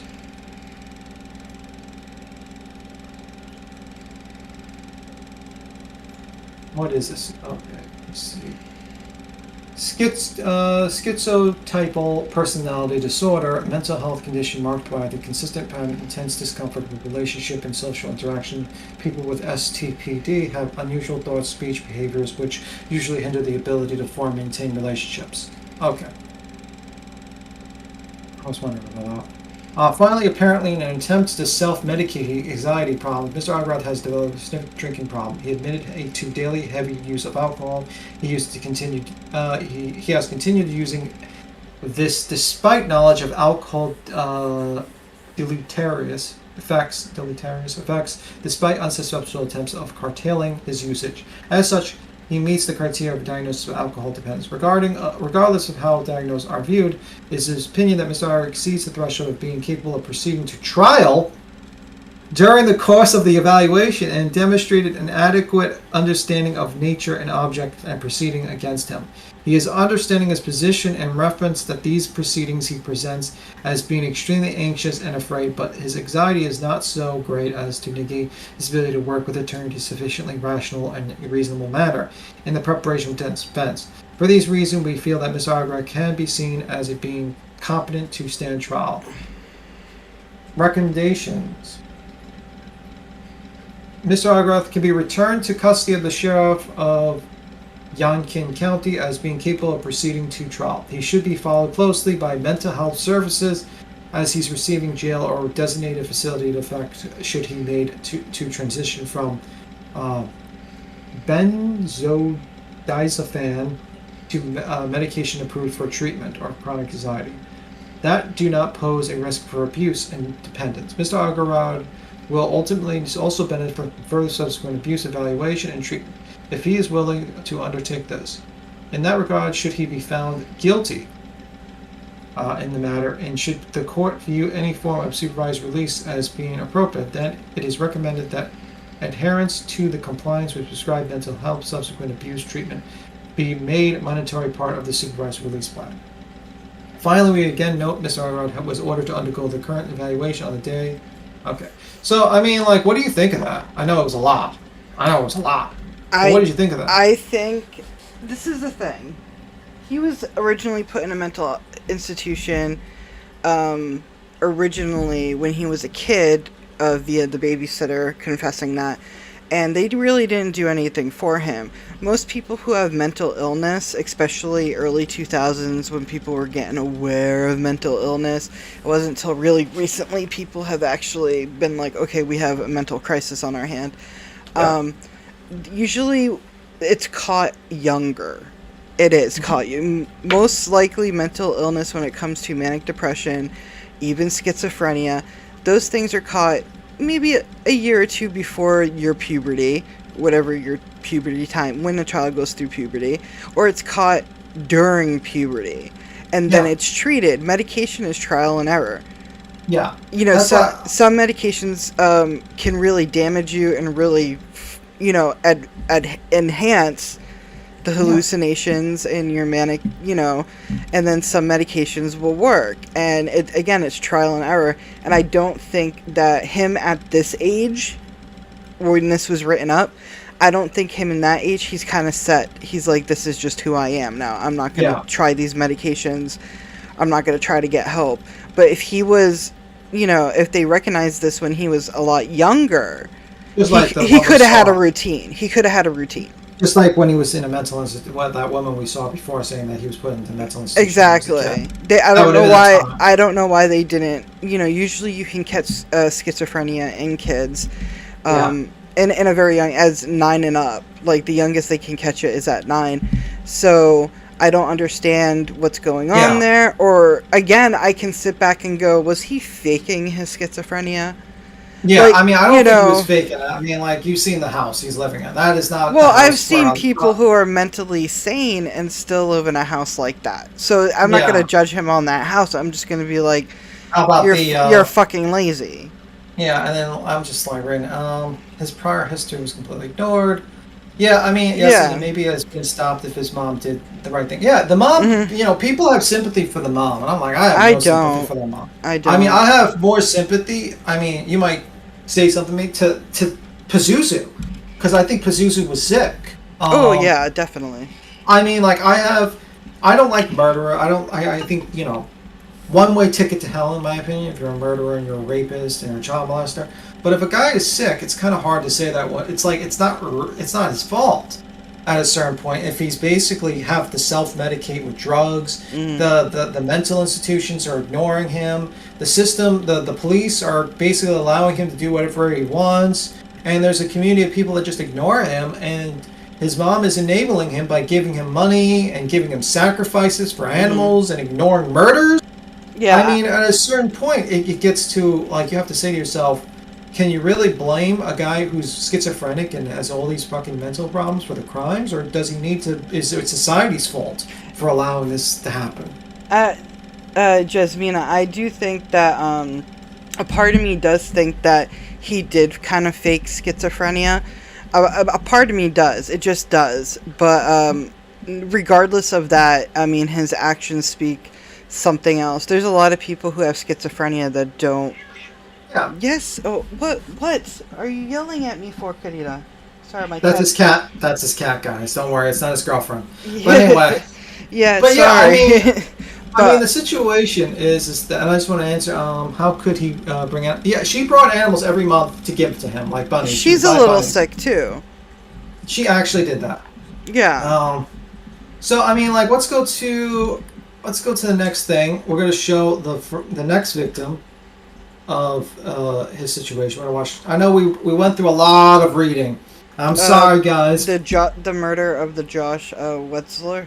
Yeah, we'll go with that. I'm sorry we did a lot of reading, but I think it's kind of important to get to the psychological angle of this and how much he's kind of like abandoned. Society's ignoring this guy. No, because we actually have the reports right here. These are his actual reports, his psych evaluation. We even have the failed search warrant. Not the failed one. We have the 2000. That's the 2014, but it does highlight evidence gathering for 2010. Okay, so this is just the recap warrant of, we have all this, and it's good to be like, you see where the system fails. Do you get what I'm saying? You have to understand the steps to what led to, obviously, these murders. I mean, like, listen, and when it comes to people's opinions, nothing wrong with people thinking, like, having your own opinions on what you think. I mean, honestly, and in this rare case scenario, I don't think it hurts anyone to misdiagnose this guy because he's dead. Yeah, and this is the thing, too, Jasmina. If you were my therapist, okay, and I'm talking to you in such a way like this, and if I say I have to make a sacrifice once a month during the quote-unquote black moon/new moon for me to be okay, and you find out that I'm sacrificing animals, wouldn't that be a clear sign of going, these are signs of a psychopath? These are signs of... Yeah. I mean, it's animal abuse, first of all. They should have fucking... You can't just go and say, I'm killing fucking animals, every fucking month, just so I can feel better about myself. No, that doesn't happen. They literally... That was a giant red fucking flag. And I was about to show the sound of a bunny screaming, but that would probably be dramatic. Karma would fuck you up right now. Yeah, it's pretty bad. You have to be pretty fucked up in the head to kill a bunny, especially when you hear them screaming, because it's like a baby. It's really traumatic. I mean, just picking up a bunny, they scream, and you listen to it, and it's like, holy shit. I can't. So, yeah, I've heard it before. I've heard a scared bunny, not a sacrifice bunny, but a scared bunny makes that sound. Yeah. But yeah, exactly, Jasmine. You have to report it, and I don't think there was any report, and especially since, the other reports as well. He has animals at home. He has a bearded dragon. He has 5 to 6 dogs. There was a lot of fucking dogs. Why would you send that man back home with just a handful of medication to take care of your just anxiety, from what it looked like? Yeah, and it's really not that's like taking a child predator and putting it in a foster home and letting it have foster kids. It makes no fucking sense. And I know, kids and animals are different. I get that. But when it's harm to the innocent, you have to report it. And there was no report whatsoever. Yeah. Red flag. totally Yeah, ignored. there's a lot of problems. So Yeah. let's go to the video. This is the second victim, I would say. This guy, it's pretty sad because this guy was, trying to run a farm with his wife, and basically they just failed. And he went back, he needed to go back to selling drugs, and he got caught for it. His life got fucked a lot. And my guess is this is how he probably met Algarad in selling drugs. And we're gonna watch this video. It's 4 minutes long. And don't worry, Karma. Belial was just joking. He's not gonna. We're not gonna. No, I share am any not of that. gonna show Bunny screaming. You might hear my cat meowing in the background because she's clawing at me. She wants to get up on this desk, but that's about it. And and that's the thing too, Jasmine. We have seen many systems in our country, and it's not just our country. Other countries, sometimes the system really fails, but when it fails, it affects so many people's lives. Like it just does, and it never fixes itself. Never fixes itself. I forgot to say this in the stream. By the way, the thumbnail was given to us by Frank. Oh, Frank yes. I forgot to say in the beginning. Great thumbnail, by the way. It's really cool. Yeah, Frank did it. It was amazing. Yeah, we originally thought he was going to jump up, but something occurred. I don't know. But, cool guy, Hollywood Frank. So hopefully he'll jump on next time. I'll plugging his channel in the details and stuff. Okay, thank you. I don't want to hear screaming. No, see, I wouldn't either. Also in Switzerland. Yeah, I get exactly. And the thing is, though, nobody wants to fix the system.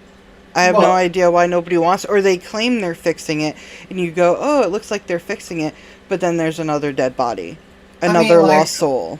I mean, we've had a history of, I remember Bedlam in England.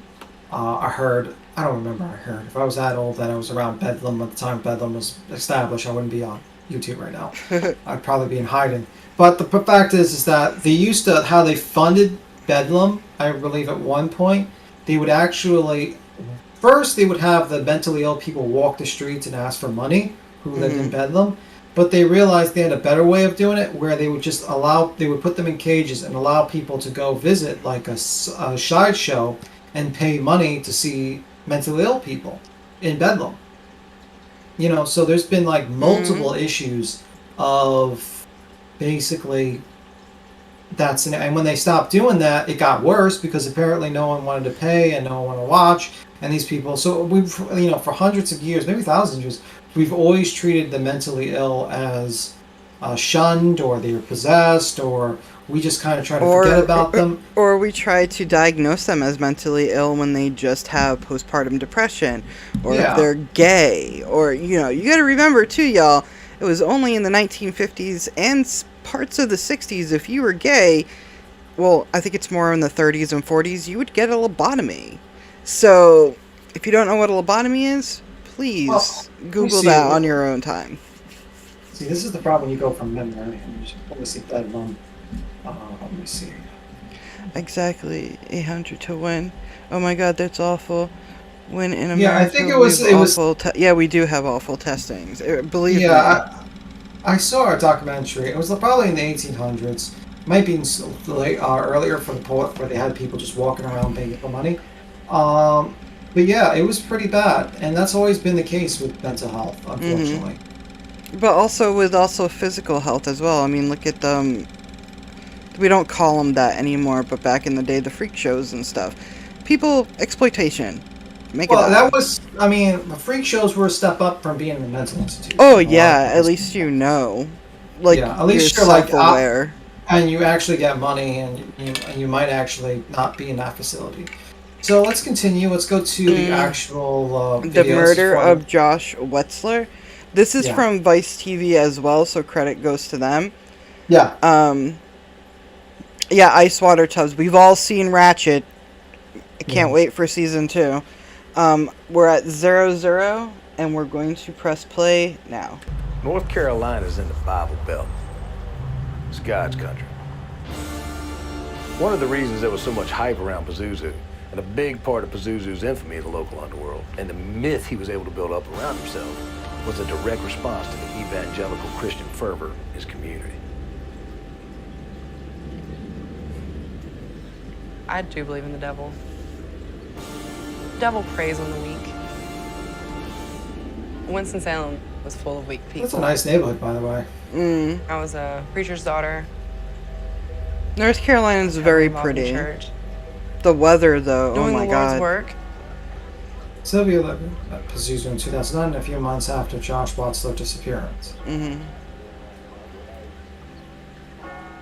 When I first met Pazuzu, he told me that he was the gatekeeper of hell. After seeing that house, I agree. And it's such a drove pretty Amber, house, too. her Bubbles, and Pazuzu home.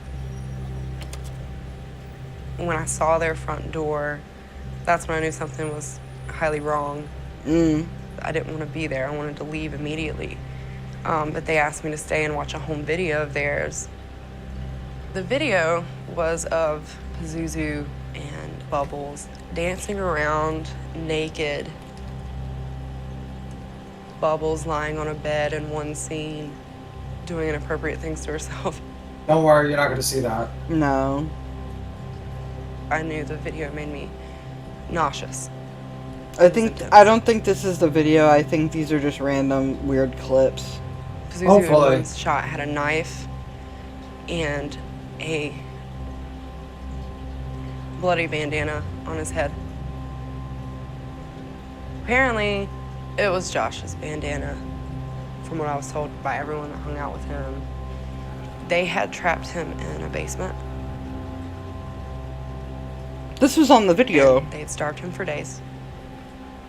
And either before or after they shot him, they cut off his extremities, his arms and his legs and his penis. Jesus Christ. And they buried him in pieces.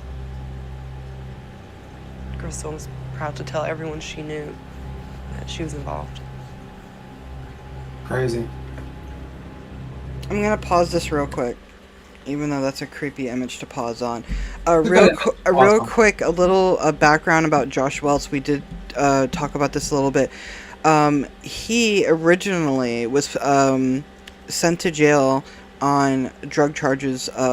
I think the first time he was just selling cannabis and shrooms. He did the most stupidest thing any dealer could ever do and order shrooms states away and get it mailed to him, which made it a federal crime. You cannot mail illegal drugs to people. It's a federal crime, which also means it's going to stay on your permanent record as well.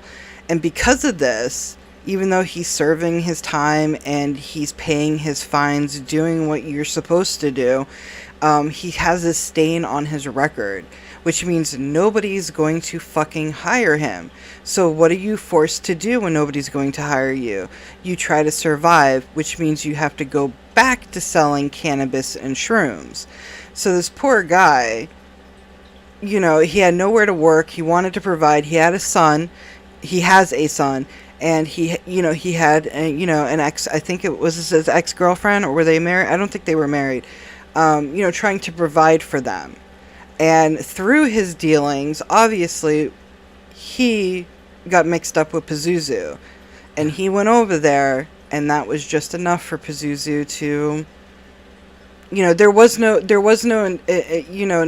what is the word called? Like, he didn't do anything to offend him. He didn't do anything. He was just there. There was no altercations or anything from what I've seen in the documentary. Pazuzu just picked him. And if it wasn't going to be him, it would have been somebody else in that house. Yeah, I mean, it's pretty bad. I mean, I can read the report and we'll continue. It's fiancée Amber and Crystal. Let me see. In July 2009, Paz shot and killed his first and only confirmed victim, Pazuzu, Joshua Watsler, 32. The motive and situation surrounding this murder are unknown to this day.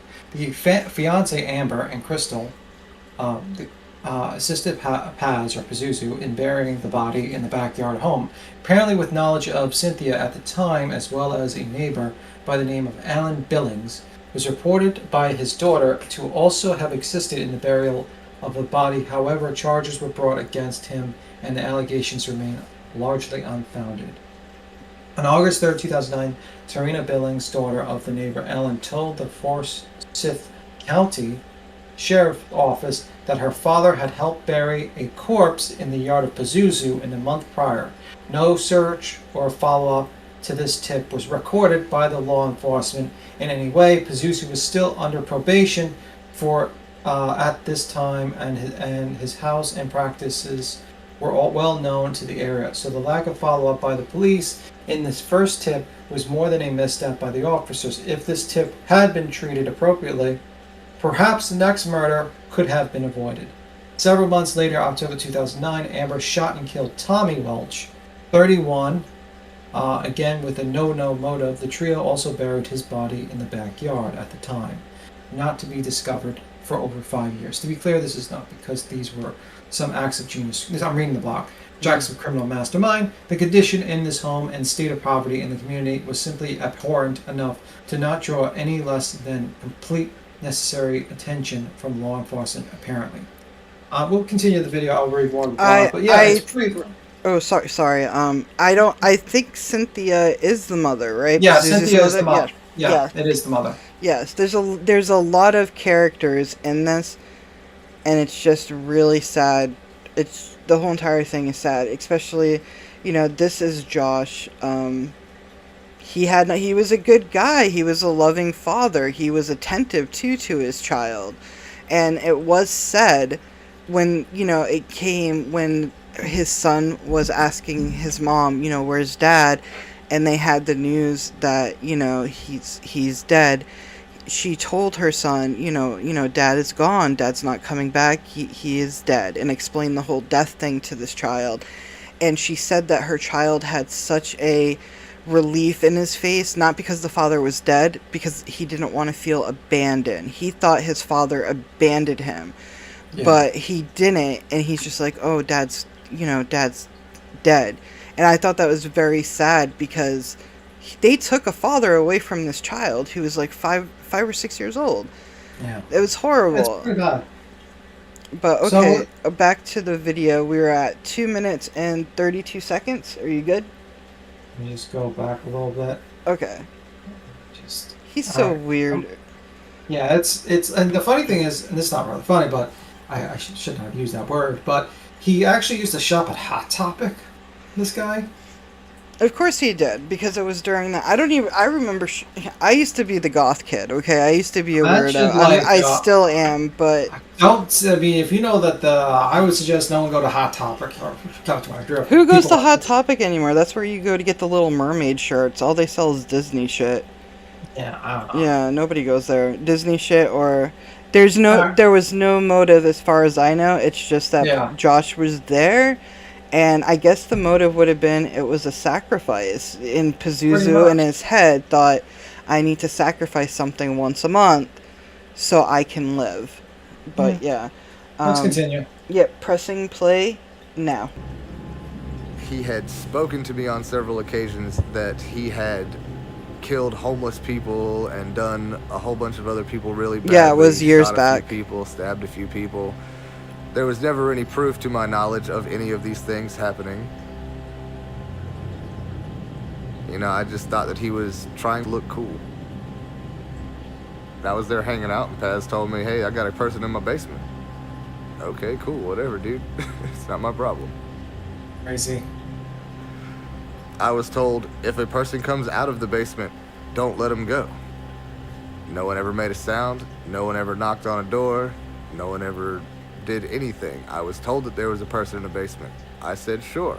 If they come out of the basement, I'll make sure they don't leave. Wow, this guy is sus, man. He's like too fucking...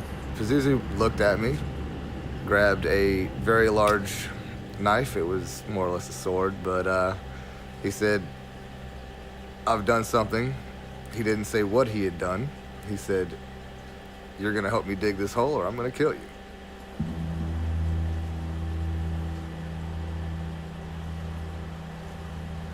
Aren't you an accessory of the crime if you do that? My father was hanging out with another female that was involved. My name is Tarina Billings, and I was the first person to come forward to the police in the Pazuzu Algarid case. And nobody fucking believed her. It's horrible. Yeah. She should have went to the army. Maybe they would have believed Crystal her. Matlock, she invited Pazuzu and his girlfriend over. And so everybody's having a good time drinking. A few hours later, he starts bragging about how he shot a guy 6 times with a shotgun and how he had the body downstairs in the basement covered with cat litter and bleach to keep the smell down. And we all thought he was lying because he was drunk, and we're like, he's crazy.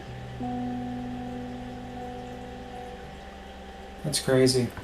I mean, did he turn state evidence? I don't know. Are you talking about the friend? Yeah, I don't know. I mean, like, I don't think when we see the search warrant. We do have the. We have the So, second search warrant. Yeah, the second search warrant. So there is a long history because they have to like basically put all the claims on why they're actually doing the search. But the search warrant we have is issued 10/4/14. Let me see. Continuous. Let me see. And they went back twice.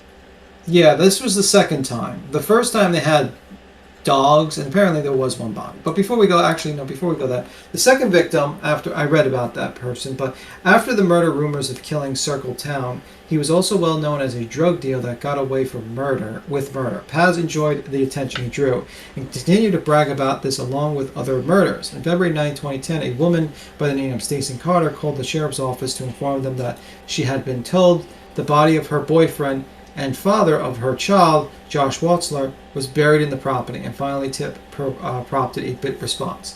In 2010, the police did in fact come search the property less than a year after the murder occurred. However, due to some excellent, thorough, and old-fashioned police work, the officers somehow missed the graves clearly open in the backyard that they so well hidden. Can you put the picture up of the blog? That's actually amazing. It's up right now. That's actually, how would you ever miss this as a grave? No, I would disturb soil. I would go right to it.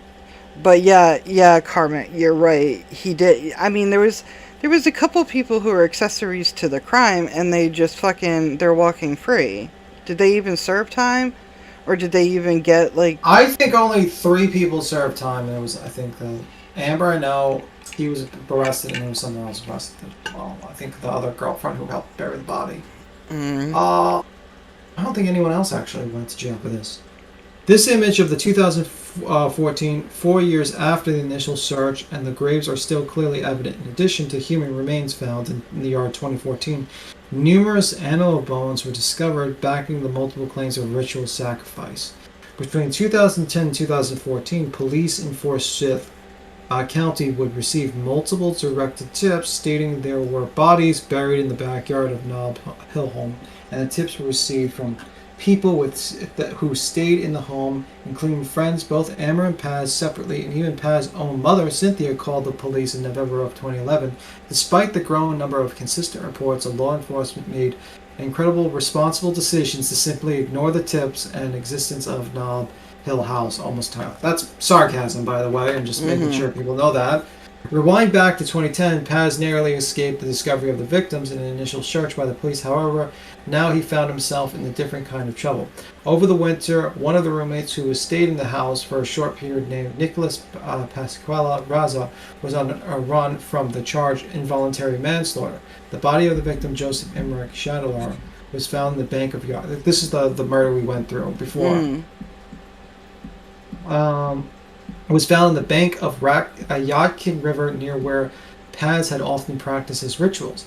Nicholas had shot Joseph, resulting in death, and Nicholas took ritual sanctuary with the local well-known murderer Paz in his house of horrors. That actually puts a lot to light to it. I mean, if he did it near the area that he did his rituals, do you think this was like his first attempt at human sacrifice, or was this just random? Because that kind of puts it into a darker thought. Well, here's the thing, though. From my understanding of sacrifices, whether it be people, humans, whatever, usually if Pazuzu was doing it, he was the one that was supposed to hold the gun. He wasn't, though. He did not shoot it. I'm saying, well, if he was he was coercing other people to do it, it's still in the area, so maybe it was like a bloodletting thing. I mean, I'm just thinking it's very weird. I wonder if there was, what was the date? I mean, did they ever say the date of the murder? Carmick, you're right. Graves saying the police definitely, they did not. We have seen failed police officers on this show many times. Yeah, I'm just wondering, what was the date of that murder? Of the first murder?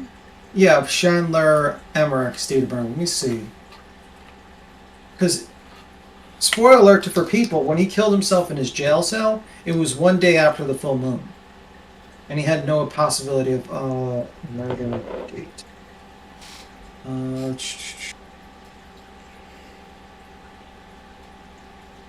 Let me see. I'm trying to see what date this poor gentleman was murdered in.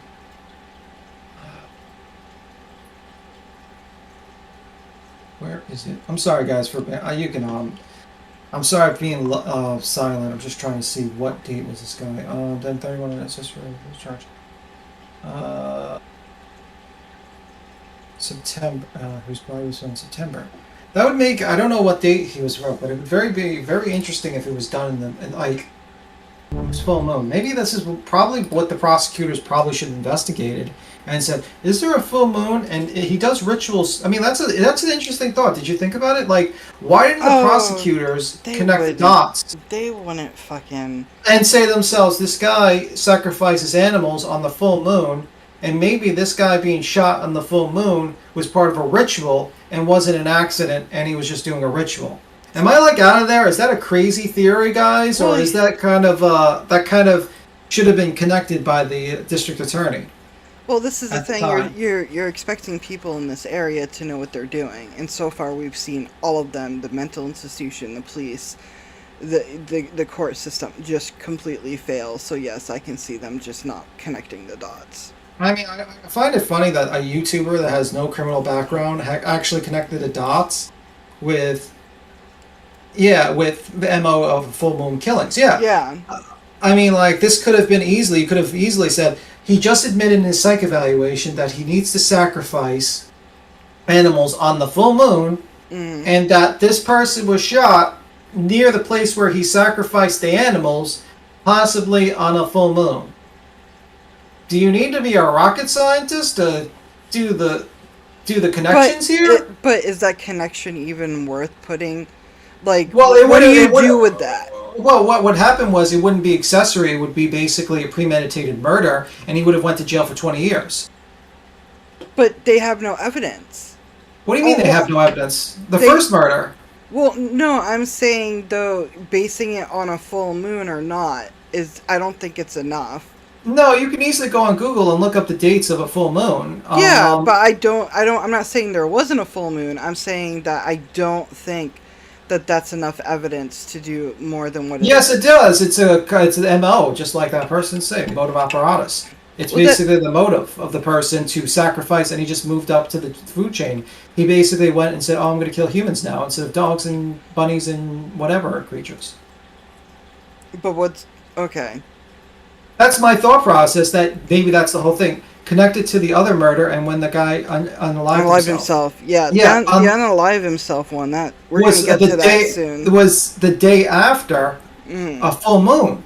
I actually went up to the date and looked at it. It was the full moon the day before. So and he was attempting to do it multiple times, and they didn't put anyone to watch him. Did he know it was a full moon? Yeah, I mean, the night before. I mean, it's pretty exact. Locked up. Yeah, it's pretty. Maybe he did know it was a full moon, but my thought process is that this could have been, this murder, the first murder, could have been a situation where they could have said, this guy has an MO of ritual sacrifice. He has history that we need to throw him in jail for 20 years. Or life. Okay. And I think they dropped the ball completely on that part. And I know it's like, that's my thought process, and I think that's the connection of it. And I could be wrong, but I think it kind of connects the dots. And that's my thought process. And luckily, the guy's dead, so, I mean, no one's going to come back and sue me for that theory. Maybe he tried for the full moon and hard to tell in jail. Yeah, maybe so. Or maybe he was attempting earlier in other occasions. Because think about it. What animal can he sacrifice in a jail cell? And he literally said in his psych evaluation form, oh, guys, can you let me out of jail so I can sacrifice a small animal? I'll promise to come back to jail. Is that the sound? Did he said that in the mental institution, not in the jail? Yeah, he said that in his evaluation. Yeah, the first time for the murder that he was being evaluated for. Was that evaluation via the court, or was that evaluation forced? Or it was ordered by the court to see if he's sound for trial, basically. Okay. So I mean, that's my thought process on it. I think that's the connection, and I think the police dropped the ball completely. I mean, I don't know why the police force are stupider than me, but that's a pretty bad situation. If you're dumber than me, it's pretty bad. I mean, well, look what we just dealt with the elementary school shooting. Yeah, I mean, this is... so let's continue. Okay. Let me see. Over the winter, a woman remained... Okay, let me see. Paz proceeded to lie to the police and misdirect them during an active investigation, unsuccessfully attempting to protect his friend. He committed his act while on probation under sufficient scrutiny from the force with police, or as scrutiny as they could muster. No, he had no cellmate. Sorry. Nicholas was found and convicted of involuntary manslaughter, sentenced to 1 year and 1 month in prison. Paz was subsequently charged with accessory. Despite his growing poor reputation and the conditions of the home, Paz continued to live it up, proclaiming his behavior at the time to include cutting himself and his buddies, drinking the blood of birds, and doing copious drugs, performing ritual sacrifice, staging nude orgies, and letting people do whatever they pleased to his abode or home. In statement, Amber, she claimed he shot up coke and heroin and drank 18 beers minimum. Wow. Okay, these people are dumb. I have to say, like, this police force should be fired. I don't know why the police force is so incompetent these days. Because it's pretty crazy that they were this incompetent. This was 12 years ago. You think that they would have changed? Yeah, this is pretty bad.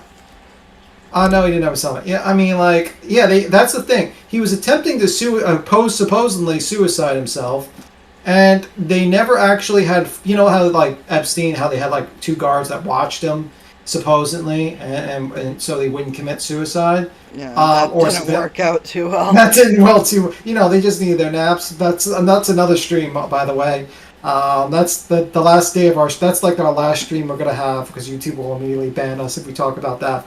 But they're supposed to actually watch you if you're a suicide watch. They're supposed to keep 2 guards constantly watching you, making sure that you don't commit suicide. And there was no one watching him while he was so crazy that he was literally able to chew his arm and bleed to death.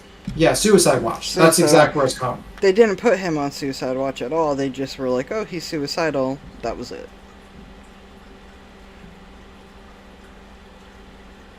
Let's go to, let me see. After the fact of murder, and we talked about the second one. Mm-hmm. What is the next video? We're going to have to go, let's go to the warrant, and let me read the warrant. There's a video of the warrant. It's like, let me see. Let's do the video of the warrant instead. I'll toss it to you, and then I can read, like, so, there's actually, you can actually pull up the warrant, but here's the video, Tony, and you can just play, it's a 4-minute video of the unsealed warrant, which we have, and I've actually read. It's pretty long, it's 11 pages. You can actually pull it up on Google. When you're ready, we'll come watch it, man. Okay, it's loading up right now. See, the heart of this stream is Tony. I want people to appreciate Tony, because without Tony, we don't have a stream. He does 90% of the work. It might look like I do a lot of work, but realistically, I do maybe 10% of the work. Tony has to run the stream, has to work. You know, just saying. A little appreciation for Tony. It's 50-50. All right. Seems like they wanted him out of the way. Yeah. Something. I don't know. I mean, like, there's a level of incompetence, and this is like a whole new level of incompetence. I mean, it's not as bad as the Rob Elementary School's incompetence, but it's pretty bad. Yeah, they don't care. Like, this is the thing, though. They went, oh, some druggie. That's what they did with the second murderer. The second murder, John, that we talked about a little bit ago. He had an ex-girlfriend, a baby mama who cared. His son, they were worried and stuff, but the police were just like, oh, he sells drugs, therefore he uses drugs. And I don't think that was the case. Yeah, and you have someone in Luna Sky saying, Tony's great. Thank you, Luna. And that person was probably paid off. And I'm joking. That's our mod. You know who that is. Yeah. Anyway, let's continue. Okay, we're at the video. unsealing the search warrants, The Devil You Know. Again, this is Vice TV, so credit. Yeah, to them. everything's Vice. The whole documentary is like Yeah. 6 hours long, and there is no way in God's green earth we would be able to go through a 6-hour stream No. without being on for like 48 hours. Yeah. For 48-hour stream. Yeah, So we're jumping especially from- when we have 25 minutes left of the stream, so. Yeah. Okay, we're at 0-0, and we're pressing play now.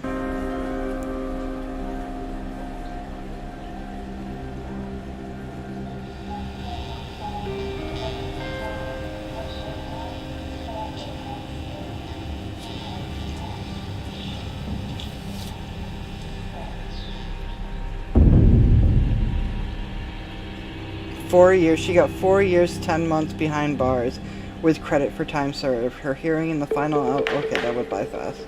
The case is done. Crystal Matlock is being let out. The prosecutors and defense attorneys are almost starting to pack up. And it was lunchtime, and I was ready to go eat my leftovers that my wife put in my little lunchbox for the day. And Amanda Martin stood up. Oh, First Amendment attorney. Okay. I saw Amanda out of the corner of my eye. It's almost like double dutch. It's like, yeah, how do I jump in?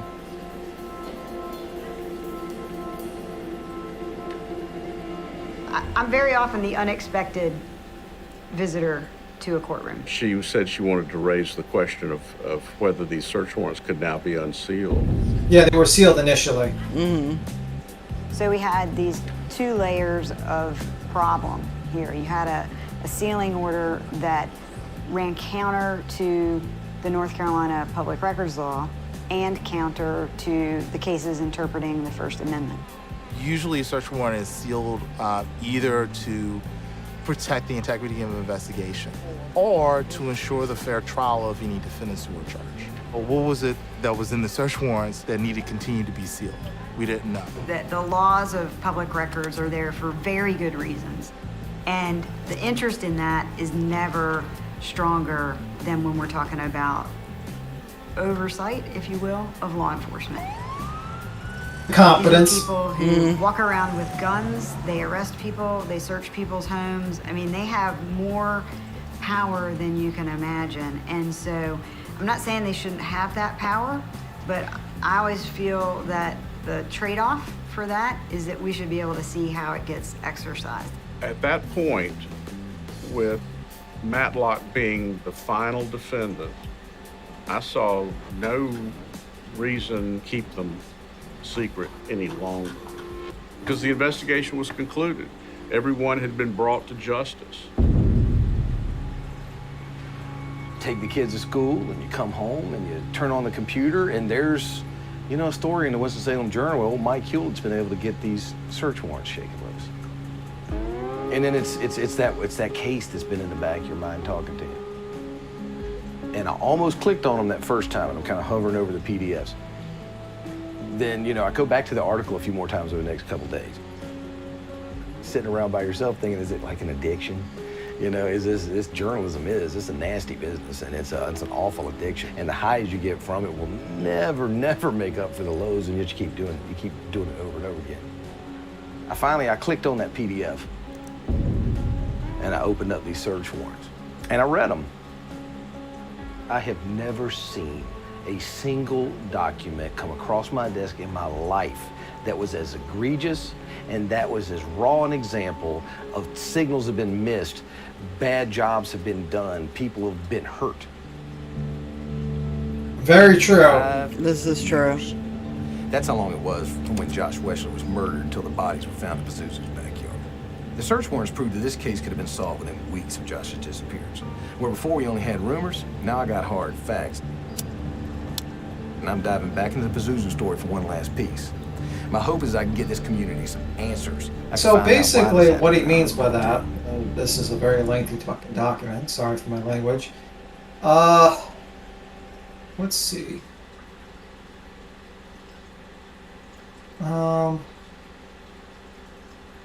Let me see. Continuation of premises, continuation of probable cause, affidavit, deputy sheriff with Forest Farm County Sheriff Office, currently assigned to the Investigative Service Division as an investigator. The applicant has been employed by Forest Worth Sheriff Department and sworn by law enforcement officers since 2009. The applicant has been assigned to the Department Division. We see. All right. Okay. So I'm just making sure I'm not reading things. The applicant has been assigned to the court. All right. Let me jump. On 8/3/09. Forrester, detective at the time with Forsyth County Sheriff Office, met with Miss Billings and her mother at 421 River Park concerning that she had some information about the homicide that may have occurred in 2749 Nob Hill Drive in Clemens, North Carolina. Miss Tarina Billings told Forrester that her father, Mr. Alan Billings, had been a resident located 2749 Nob Hill Drive approximately 2 weeks earlier, July 19th, to socialize with the occupant residents. Miss Billings told Lieutenant Foster that Alan Billings returned home. He told her that he had observed a dead body in the basement of 2749 Nob Hill Drive. Miss Billings told Lieutenant Foster that Alan Billings told her that the body was covered with a plastic tarp and had a cat litter and chlorine around the body to attempt to alleviate the odor. Miss Billings told Foster that Alan Billings and that her resident at 2749 Nob Hill Drive, Pazuzu, Allegrad, told Alan Billings that he had shot the individual 10 times because he was a snitch. Miss Billings told Lieutenant Foster that Alan Billings told her that Pazuzu then dismembered the body, and Alan Billings helped bury the dismembered body parts throughout the backyard of the residence of 2749 Nob Hill Drive. This is 2009, guys. Literally weeks after the guy was murdered. Mm-hmm. Wait, the whole snitch thing. In the documentary, his friend that seems a little sus, the one with the bandana, he's the one that told police. Yeah, I mean... So he got the wrong guy. He got the wrong stitch. Yeah, pretty much. My guess is his friend, who is Matt Flowers, was probably the one that snitched on him. And he Matt admitted it. Yeah, and also I think, my personal opinion, I think Matt probably helped him bury bodies, to be honest with you, and he got away with it. Mm. I don't think but this is like, there is a, like, if you ever go to the 2014 warrant, it just goes on and on, like multiple witness statements and discussion talking about, like for instance, I'll give you another example. 11/8/2011, Cynthia James Pazuzu's mother came to the sheriff's office request to speak with detectives about the murder that occurred. Let's read the next one. In a noteworthy mention, detectives at that time did not, this is another one, search. It should also be noted that there were 3 males that went missing from Clemens area around 6/2009 and 10, 2 of which have been located. There is multiple, even like they even claimed the gun. There's multiple times throughout like the 5 years people have come up and said someone was murdered. I mean, even like the last time that actually made them actually sign up for war was once Matthew Flowers arrived in the sheriff's office. This is the last one. This is the thing that broke the camel's back. Office, at which point the applicant escorted him to a non-custodial interview room, and Matthew told the applicant that he had known Pazuzu for approximately 8 years, and Matthew told the applicant of Pazuzu had told him that he had raped and murdered numerous people, but Matthew did not know if Pazuzu was serious. Matthew could not provide an exact date when he heard Pazuzu make these comments. Matthew told the applicant that he found out that Pazuzu's girlfriend, Amber Burge, who is in jail, by the way, right now is the only alive, and a girl that he used to date, Dixie Ross, which was the girl we saw 4 years in jail, had become close friends, and that Dixie was spending time with Pazuzu on a regular basis. Matthew stated that when he returned home from deployment that the Dixie began to talk again, and Matthew stated that Dixie told him that she was part of a family in regards to Pazuzu and family, and that she had been involved in some weird things. Matthew states that he grew worried about Dixie and welfare, and he knows that Pazuzu was extremely odd and sadistic. Matthew stated that he paid for Dixie a flight to Washington State and where he's stationed while he was enlisted into the U.S. Army. Matthew told the applicant that when picked Dixie up from the airport during the car ride to his residence, that Dixie told him that Pazuzu and Amber had shot a male in the back of the head with a .22 caliber rifle. Matthew told the applicant Dixie knew this because she helped Pazuzu and Amber bury the body shortly after had been shot. Matthew told the applicant Dixie told him that Amber called Dixie and told her that they needed to help and wanted her to come over.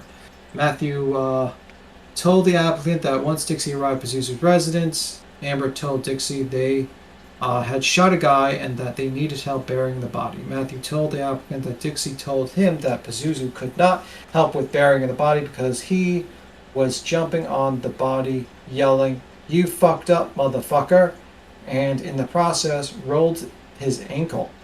Matthew said that Dixie told him that she went to the backyard and began helping dig with Amber, and Matthew told the applicant that Dixie told him that she did not know how long she dug, but Dixie remembers trying to hurry. Matthew told the applicant that Dixie told him that the Amber didn't dig the hole deep enough and the body was protruding from the ground. Matthew told the applicant that Dixie told him that she, Pazuzu, and Amber decided to attempt to break the victim's legs by swinging the shovel and striking his legs and arms so that his body would fit into the hole. Matthew told the applicant that Dixie told him that he was not successful, so a plastic tarp was placed over the body, and Matthew told the applicant that he did not know what to do with the information, so he anonymously contacted the Winston-Salem Police Department Homicide Unit Crime Stoppers and told them that he had heard without bringing Dixie's name up. Matthew told the applicant that weeks went by and he had not seen or heard anything about Pazuzu, so he regularly contacted Pazuzu in hopes of hearing from him that the police had came by. Matthew told the applicant approximately 1 to 2 months later, on no exact date, Pazuzu called me freaking out and was calling Dixie bitch and snitch because no one else knew, and Matthew said that he took leave from Army and told Pazuzu in person that he was the one who reported him. So, I mean, like, there's a lot. And we don't have that much time, but it's really interesting if you ever want to actually look up. And if you look at the bottom of the thing, it says that he had swords, machetes, tattoo machine, spears, knives, strangely a battery vibrator, makeup case. I mean, they had so many attempts and so many people telling him that this guy was murdering people. And when I say that, I mean, I'm literally talking from 2009. I'm talking about like pages. There's 11 pages in this warrant, which is pretty fucking unrealistic. So, I mean, so smoke like a chimney until October. Okay. Someone was commenting about that. We said maybe the inaction is due to incompetence, but they had got direct tips were more people going to church around that time. Yeah, I don't know why they didn't do any investigation. I don't know. But let's end it. We're getting close. Let's actually go to the suicide of Pazuzu. Okay, so this is it's not his suicide video, it's the part in the documentary which they explain how yet again the POs failed. He was supposed to be in a mental institution. The mental institution closed down, so they had to put him in a lockup facility, a prison. And they didn't put him on suicide watch at all. Even though there were signs of suicidal tendencies and threatening and all the above. Nobody was watching him. Nobody saw anything. And sadly, you'll find out the rest. This is from Vice TV. And we're at 00. Are you all set? I am set. Let's go. Okay, so pressing play now.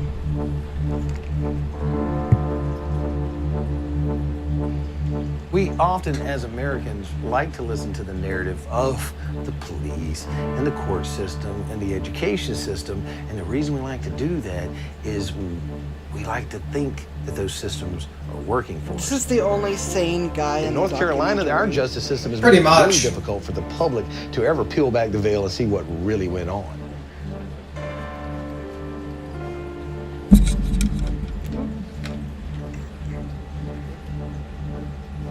My name's Brad Stanley. I'm the Chief Deputy Sheriff here at Forsyth County Sheriff's Office.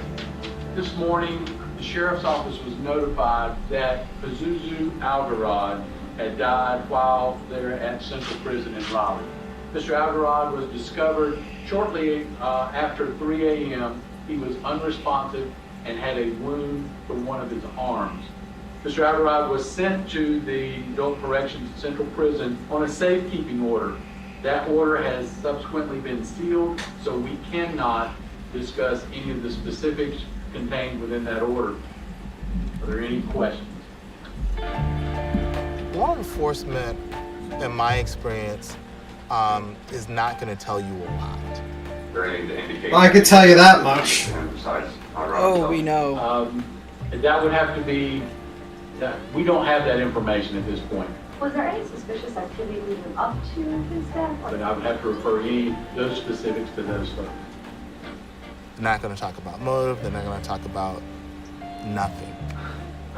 Don't have that information. That would have to come from. Oh my God. Corrections. There was something about all the investigation that they did throughout the whole thing that they just didn't want us to know about. Are you saying basically that other than this, you cannot answer any questions? We don't have that information. And the safekeeping order that was sealed. I know that they have the Superior Court information, judge, they we just cannot don't speak want to that. release it. Yeah. I don't have that information, Scott. I'm sorry. What we know from the autopsy and from what prison officials have said is that he used some kind of instrument to cut himself. And what they said is they don't know exactly what kind of instrument it was. Pazuzu was held first in Forsyth County Jail. We had heard from corrections officers off the record and from other inmates that Pazuzu had been trying to bite through his arm and trying to do so rather dramatically on a full moon. He was transferred out of there because he had been biting himself there. Yeah, stop it for a moment. It says Pazuzu's autopsy report notes damaged teeth, but unlike the psychiatric evaluation, does not describe them as filed to points. There is no mention of split tongue, despite news reports of the contrary. Yeah, at one point they were like, yeah, he has a split tongue, but that was apparently not true. Yeah, again, the reports are failing. Like, if you guys, I know that Blyle posted the links to the reports in the chat. If you guys take time and read them, you'll be like, yeah, they fucked up. Yeah, they completely. And here's the blog. I mean, it was a great blog. Honestly, it probably saved me from jumping like a crazy person from 16. Here. Yeah, it's the one that we've been using, right? Yeah, it's good. It's a very good source information about it. Gives a great timeline, and all credit goes to that. And also, he sources out the sources on the bottom. It also shows the autopsy image. He had Nazi, tattoos on him as well. Oh yeah. So this guy had a lot of shit on his body, but yeah, and he was doing it in a full moon. So it's like crazy. So let's finish the video and then we'll just talk about what happened to Amber and then we'll pretty much done. And you're ready. Oh, okay. Yeah, I'll press play. Wait. Oh, wait. Sorry, wrong video. Okay, so we are at 2 minutes and 42 seconds and pressing play now. They found the guy in an 8x10 cell, and they found all of his other personal effects, so it's kind of hard to understand how they possibly couldn't find the weapon.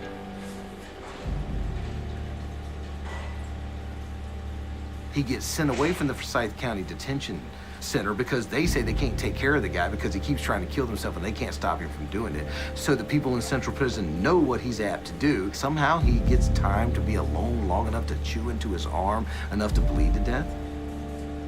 It's very important to understand in North Carolina that the Department of Public Safety oversees the Department of Corrections. So when there's an incident such as the suicide of John Lawson, they're tasked with investigating wrongdoings in an organization that they're also managing, which seems like a conflict of interest. Our lovely state government got rid of the Dorothea Dix Forensics Unit, which is where we used to send people with mental illness. We are slashing budgets from the national to the state on mental health care. What it does is it puts all the burden back on the corrections officers to deal with people with serious mental illness.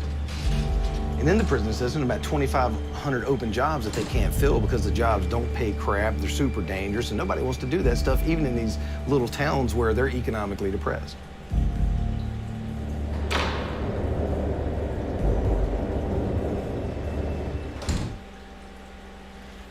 Well, here's the thing. The more inmates a prison has, the more money that prison gets. Well, the problem is that you have some people that, let's say you put them in general population and they just randomly punch people in the face.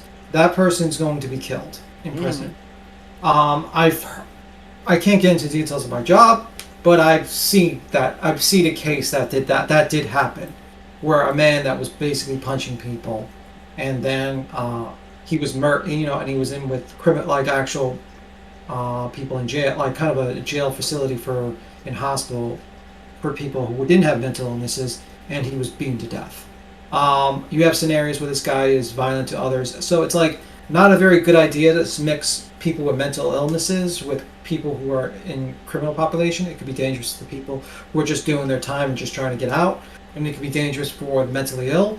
It's just as bad as when you put the mentally ill people with older people, like senior citizens who are all sound of mind, but now they got to deal with a 30-year-old guy who punches people in the face. Yeah. It's like, and what's interesting is that they closed down the mental illness facility, which we read the report of, and now they're opened up another mental facility, but it's like they have to spend billions of dollars, and it's like nothing. I mean, like, it's just ridiculous. They didn't even have to close down that hospital. It just didn't make sense, in my opinion. They need something in the middle for people like him. Yeah, privatized prisons make bank. Yeah, the Exactly. privatized prison does make money, and I think that's a problem. I don't think you should privatize prisons. Being in prison is a form of you just getting punished. Your time is being removed. In the old days, prisons, if you go back into like old days, like medieval times, to like almost the 17th century, actually to the almost 19th century, prisons were just basically holding cells to hold you until you got punished. They weren't a form of punishment prisons. They were like, okay, we're gonna break your arms, or we're gonna chop your head off, or we're gonna chop your hands off, or you're gonna. The only times you actually went to prison back then was like debtor's prison, where you had to actually work off your debt, and that was like a while ago. But they have a psychiatric prison. Yeah, but the problem is, I don't know. I mean, like, it's just I don't know if it's actually a good facility, but yeah, I think people with mental illnesses, you got to be careful with them. It's not right. But what happened to just to finish it off? Let's see. We knew what happened to the woman who got the 4 years, but let me see. During the trial, Amber claimed that she suffered from Stockholm syndrome and had no choice but to take part in the murders. She was also killed a person, by the way. She shot the second guy in the head. So that's why I said that he was an accessory to the second murder. She also made claims that being addicted to drugs with little knowledge of right and wrong, she did not plead with any insanity defense, however, and was convicted. She is now serving a minimum sentence of 30 years. Crystal Matlock was arrested for 2 counts of accessory after the fact and serving a minimum sentence of 3 years. So that was the woman that we saw. So this woman right here that I have on screen, she was the one that was pregnant. Yeah. She's pregnant in this, yeah. Yeah. So she's free now. No, I don't think Crystal? Yeah. Yeah, Crystal's free, yeah. I don't know. So, it's a pretty fucked up situation, I have to say. I mean, I was recommended this whole thing by Frank. He told me to watch it. I watched it, and I thought it was just an interesting documentary to discuss. There's a 6-part. You can watch it for free on YouTube. And it gets into a lot of things. It gets into what makes it interesting is not the fact that a murder was occurred. It's the fact that you had a whole community just completely ignore this area, a bunch of people with drug addictions, people with mental health, and they just don't have the ability to actually treat these people. And maybe it's a reflection of our society that this has happened. You know, like, that's what I think. And that's the interesting piece of it. That's why this case is very interesting, because it shows what happens when you have a society that just forgets about helping people with mental illnesses, don't catch kids with the mental illness to help them out, and also goes by what happens when you ignore drug addiction and ignore, state and how the police basically dropped the ball and didn't do any of their jobs, and none of them got fired, by the way, for fucking up. Oh, and obviously they're not. Yeah, warehousing people, absolutely karmic. It's an interesting case, and that's basically the whole thing. And it's a tragedy, because how many people's lives have been destroyed? Numerous, in this case. I can't even count. From the drug addiction, the undiagnosed mental illness, the murders, the jail time. This is a tragedy, and who do you blame for this? Do you blame the mentally sick Pazuzu, who was doing drugs and who's been, Well, fucking he crazy. still killed a person, so some of the blame goes on him. Some of the blame goes on his mom. True. Majority of the blame does go on the system, the mental health system, especially, and also the state of North Carolina. There's a lot of people to blame in this. We cannot exclude his crime because of his mental illness. We're not going to do that. I do not like using mental illness as an excuse when it comes to murder, rape, molestation. No, I don't want to hear that shit. Wait. When I say mental illness as a situation, I'm not excusing completely from his crime. I am saying that it's, and I maybe should have phrased it properly. Maybe thank you for the correction, Tony. But it attributed to the crime. It attributed to the fact that he did it. I don't think he would have murdered anyone if. I think if he didn't have schizophrenia, I don't think he would have murdered people. Oh no! I mean, dude, that's the thing. The sanest of people will kill people, and will still think that they're insane. Do you get what I'm saying? I get what you're saying. Yeah, and Karmic, you're right. I think everybody failed everybody, and at the end of the day, there's a boy without a father right now.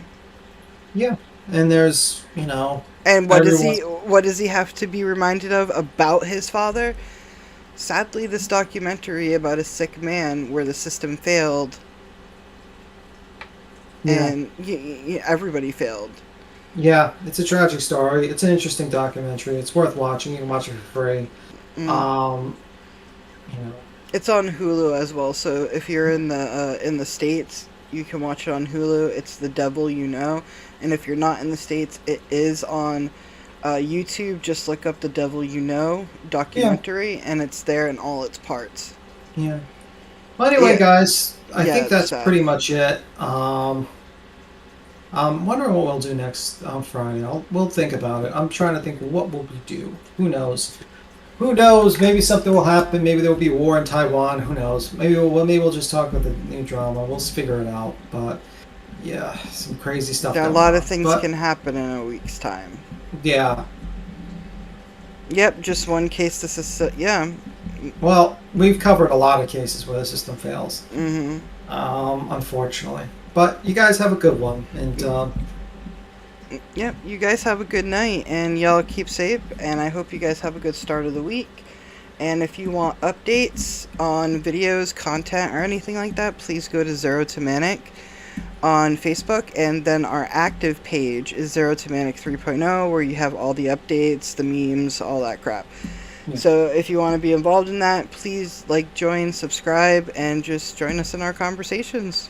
Yeah, and credit goes to Frank for recommending this documentary. I had no idea about this. Absolutely. And for the thumbnail, he made a great one. Oh yeah, definitely. So y'all give Frank in about 10 minutes. Frank's URL to his YouTube will be on the description of this video. So y'all go like and subscribe for him. Credit to him as well.